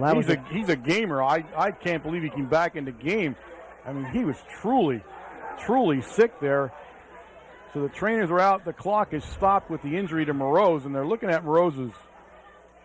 I don't know what they're looking at now. They got one leg, the other leg, I'm not sure which one they're looking at, but there's 1:08 remaining now in the ball game. It's 1st and 10 once again for the Eagles as Moroz, and Moroz is going to have to be helped off the field. And now he decides he can trot off the field. So we went from helping to trotting to all running off, so he's running off the field now, and it's 1st and 10. All right, Wasilewski. Again, everybody out to the right side of the formation. Nobody has lined up left. Demetrius in the help. And it is Pulowski. And Pulowski inside the 5-yard line. 1st and goal from the 3-yard line. Oh my goodness, folks. 56 seconds remaining in this ball game. The Red Tornadoes are inside the 5-yard line. It's 1st and goal, and Wasilewski spikes the ball. Goins coming into the Red Tornado lineup now. They're bringing some beef into that. They'll go into a heavy backfield as Haynes talking on the sidelines, and he'll be coming in, I think. And Chichester calls timeout. The coach wants to set up their defense against this Tornado offense. And you know they're coming out in a heavy backfield. Haynes is back in as the tailback. Yep, 52 seconds remaining. The ball is sitting on the Chichester 3-yard line.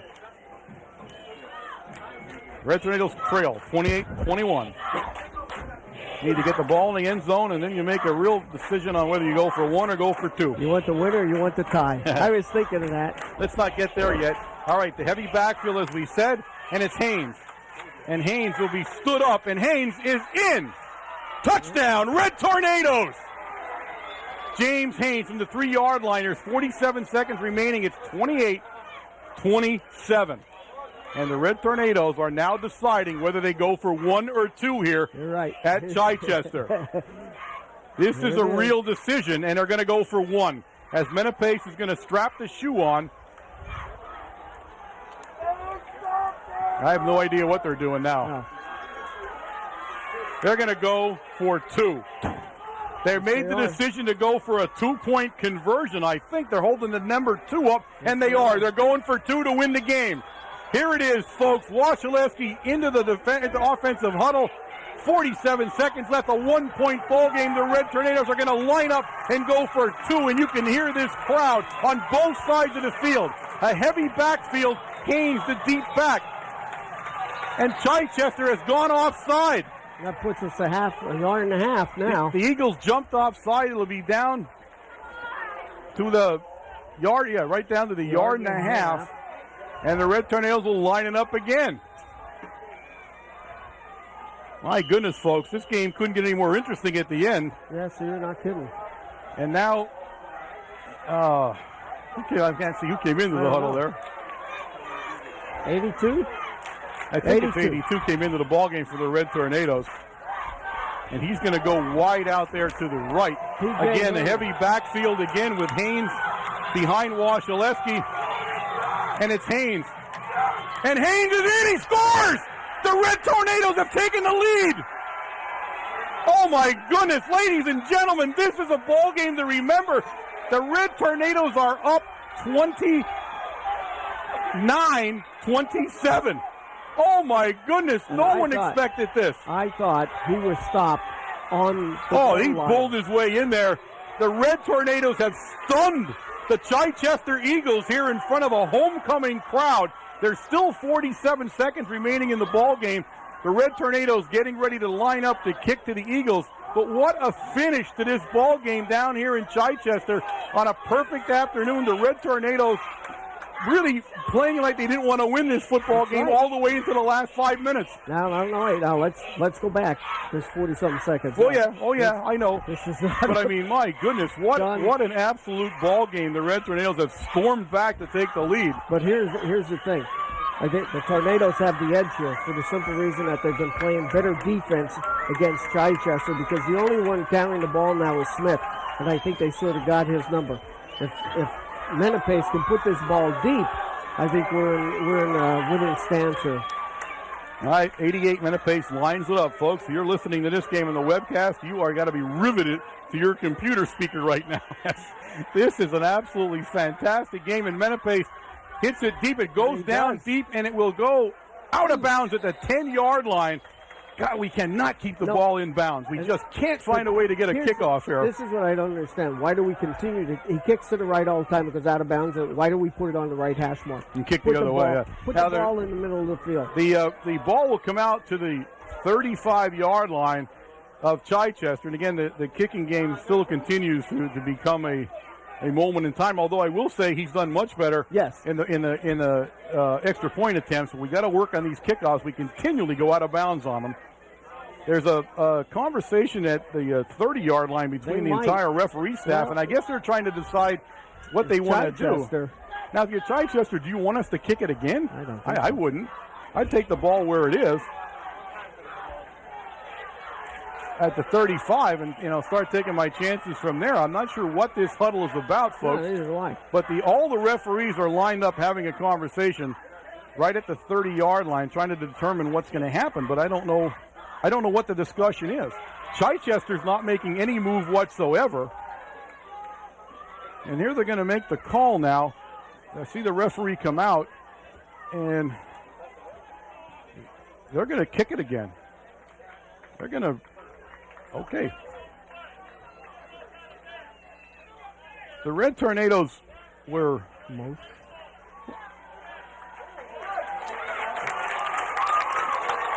What was that call? I don't know.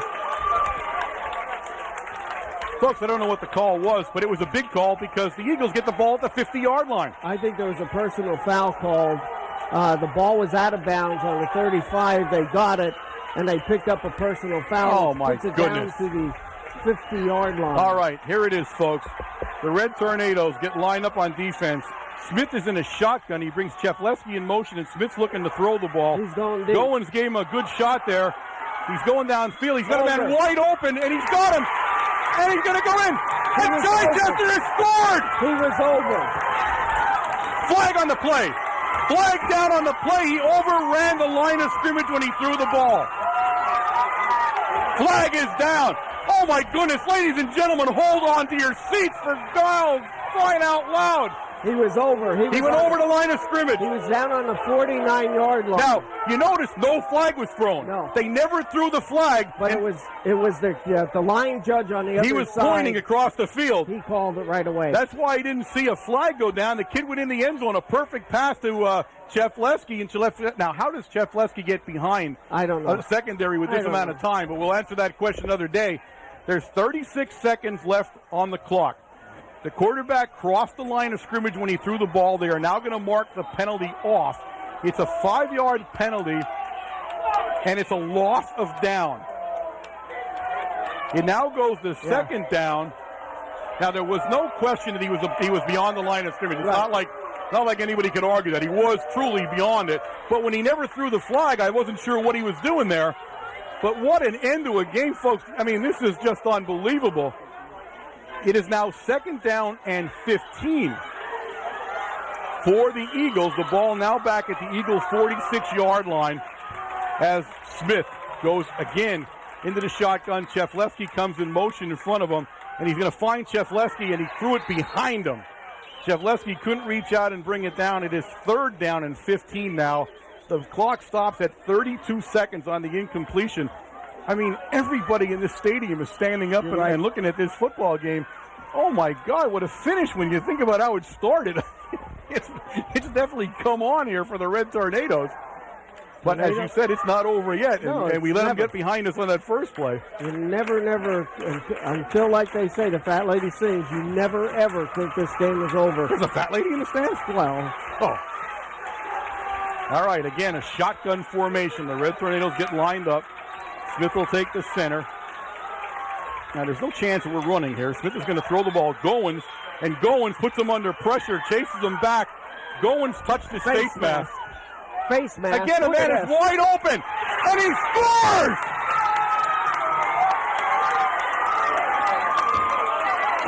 Wait, let's see what the penalty is. The penalty, I think, is going to be face mask.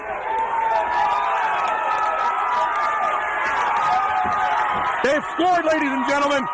The game is over now. There's only a couple of seconds left. We let him get behind us. Yep. We let the guy run behind the secondary.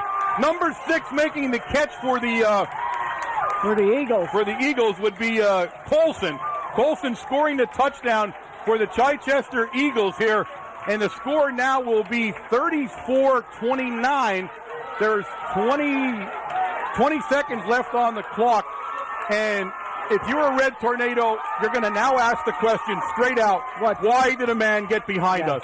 There should have been no way that should have happened.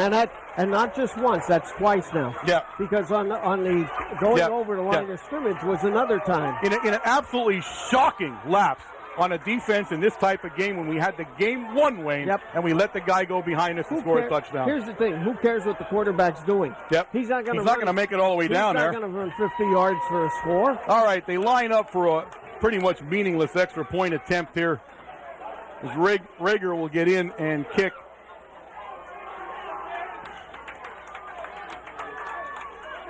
high snap, but he gets it up and he puts it through.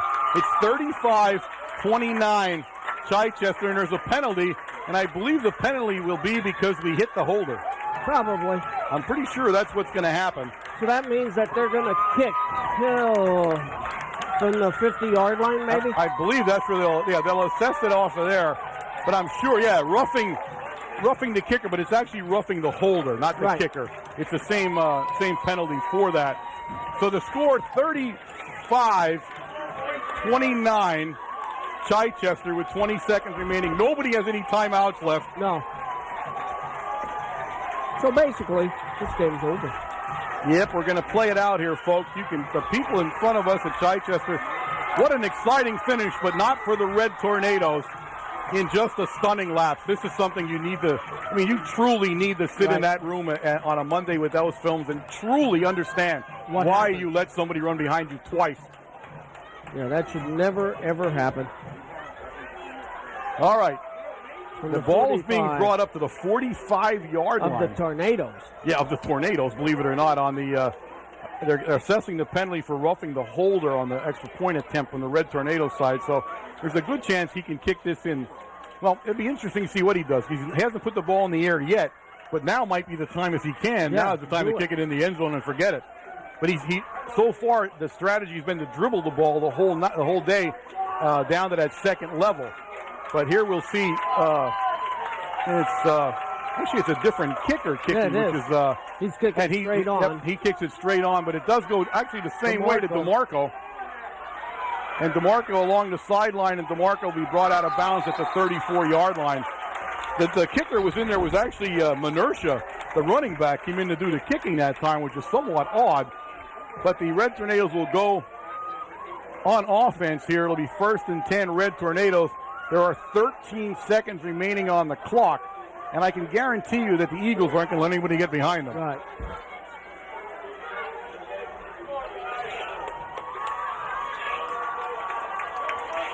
I mean, at that point, that was just street football. Nobody gets behind you.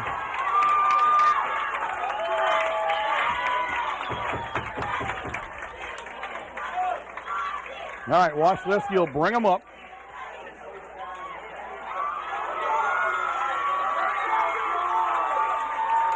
Wasilewski in a shotgun formation as DeMarco standing next to him. And he is hit by number 32 again, the hook and ladder. It's a fumble.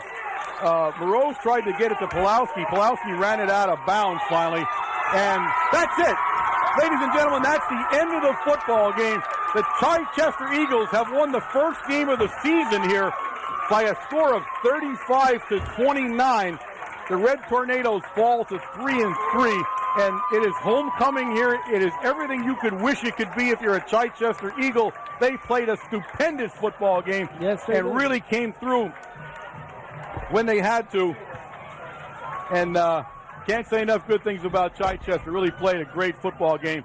The Red Tornadoes did not play well enough to win this game. They put themselves in a position to win it after all, had everything going for them, and then a mental lapse by the defense. I'm not even saying by one person. This was a defensive mental lapse in the last moment, and you let the game slip away and lose it. And we said earlier, the tragedy of this game for the Red Tornadoes are now they're in a true scuffle to reach a District 4 playoff. And it's going to be real hard for them to do that as they go forward in this season at 3-3. This was a game they needed to win. This is a game they should have won, and it's a game they did not win. Yeah, they would have picked up some points in this game.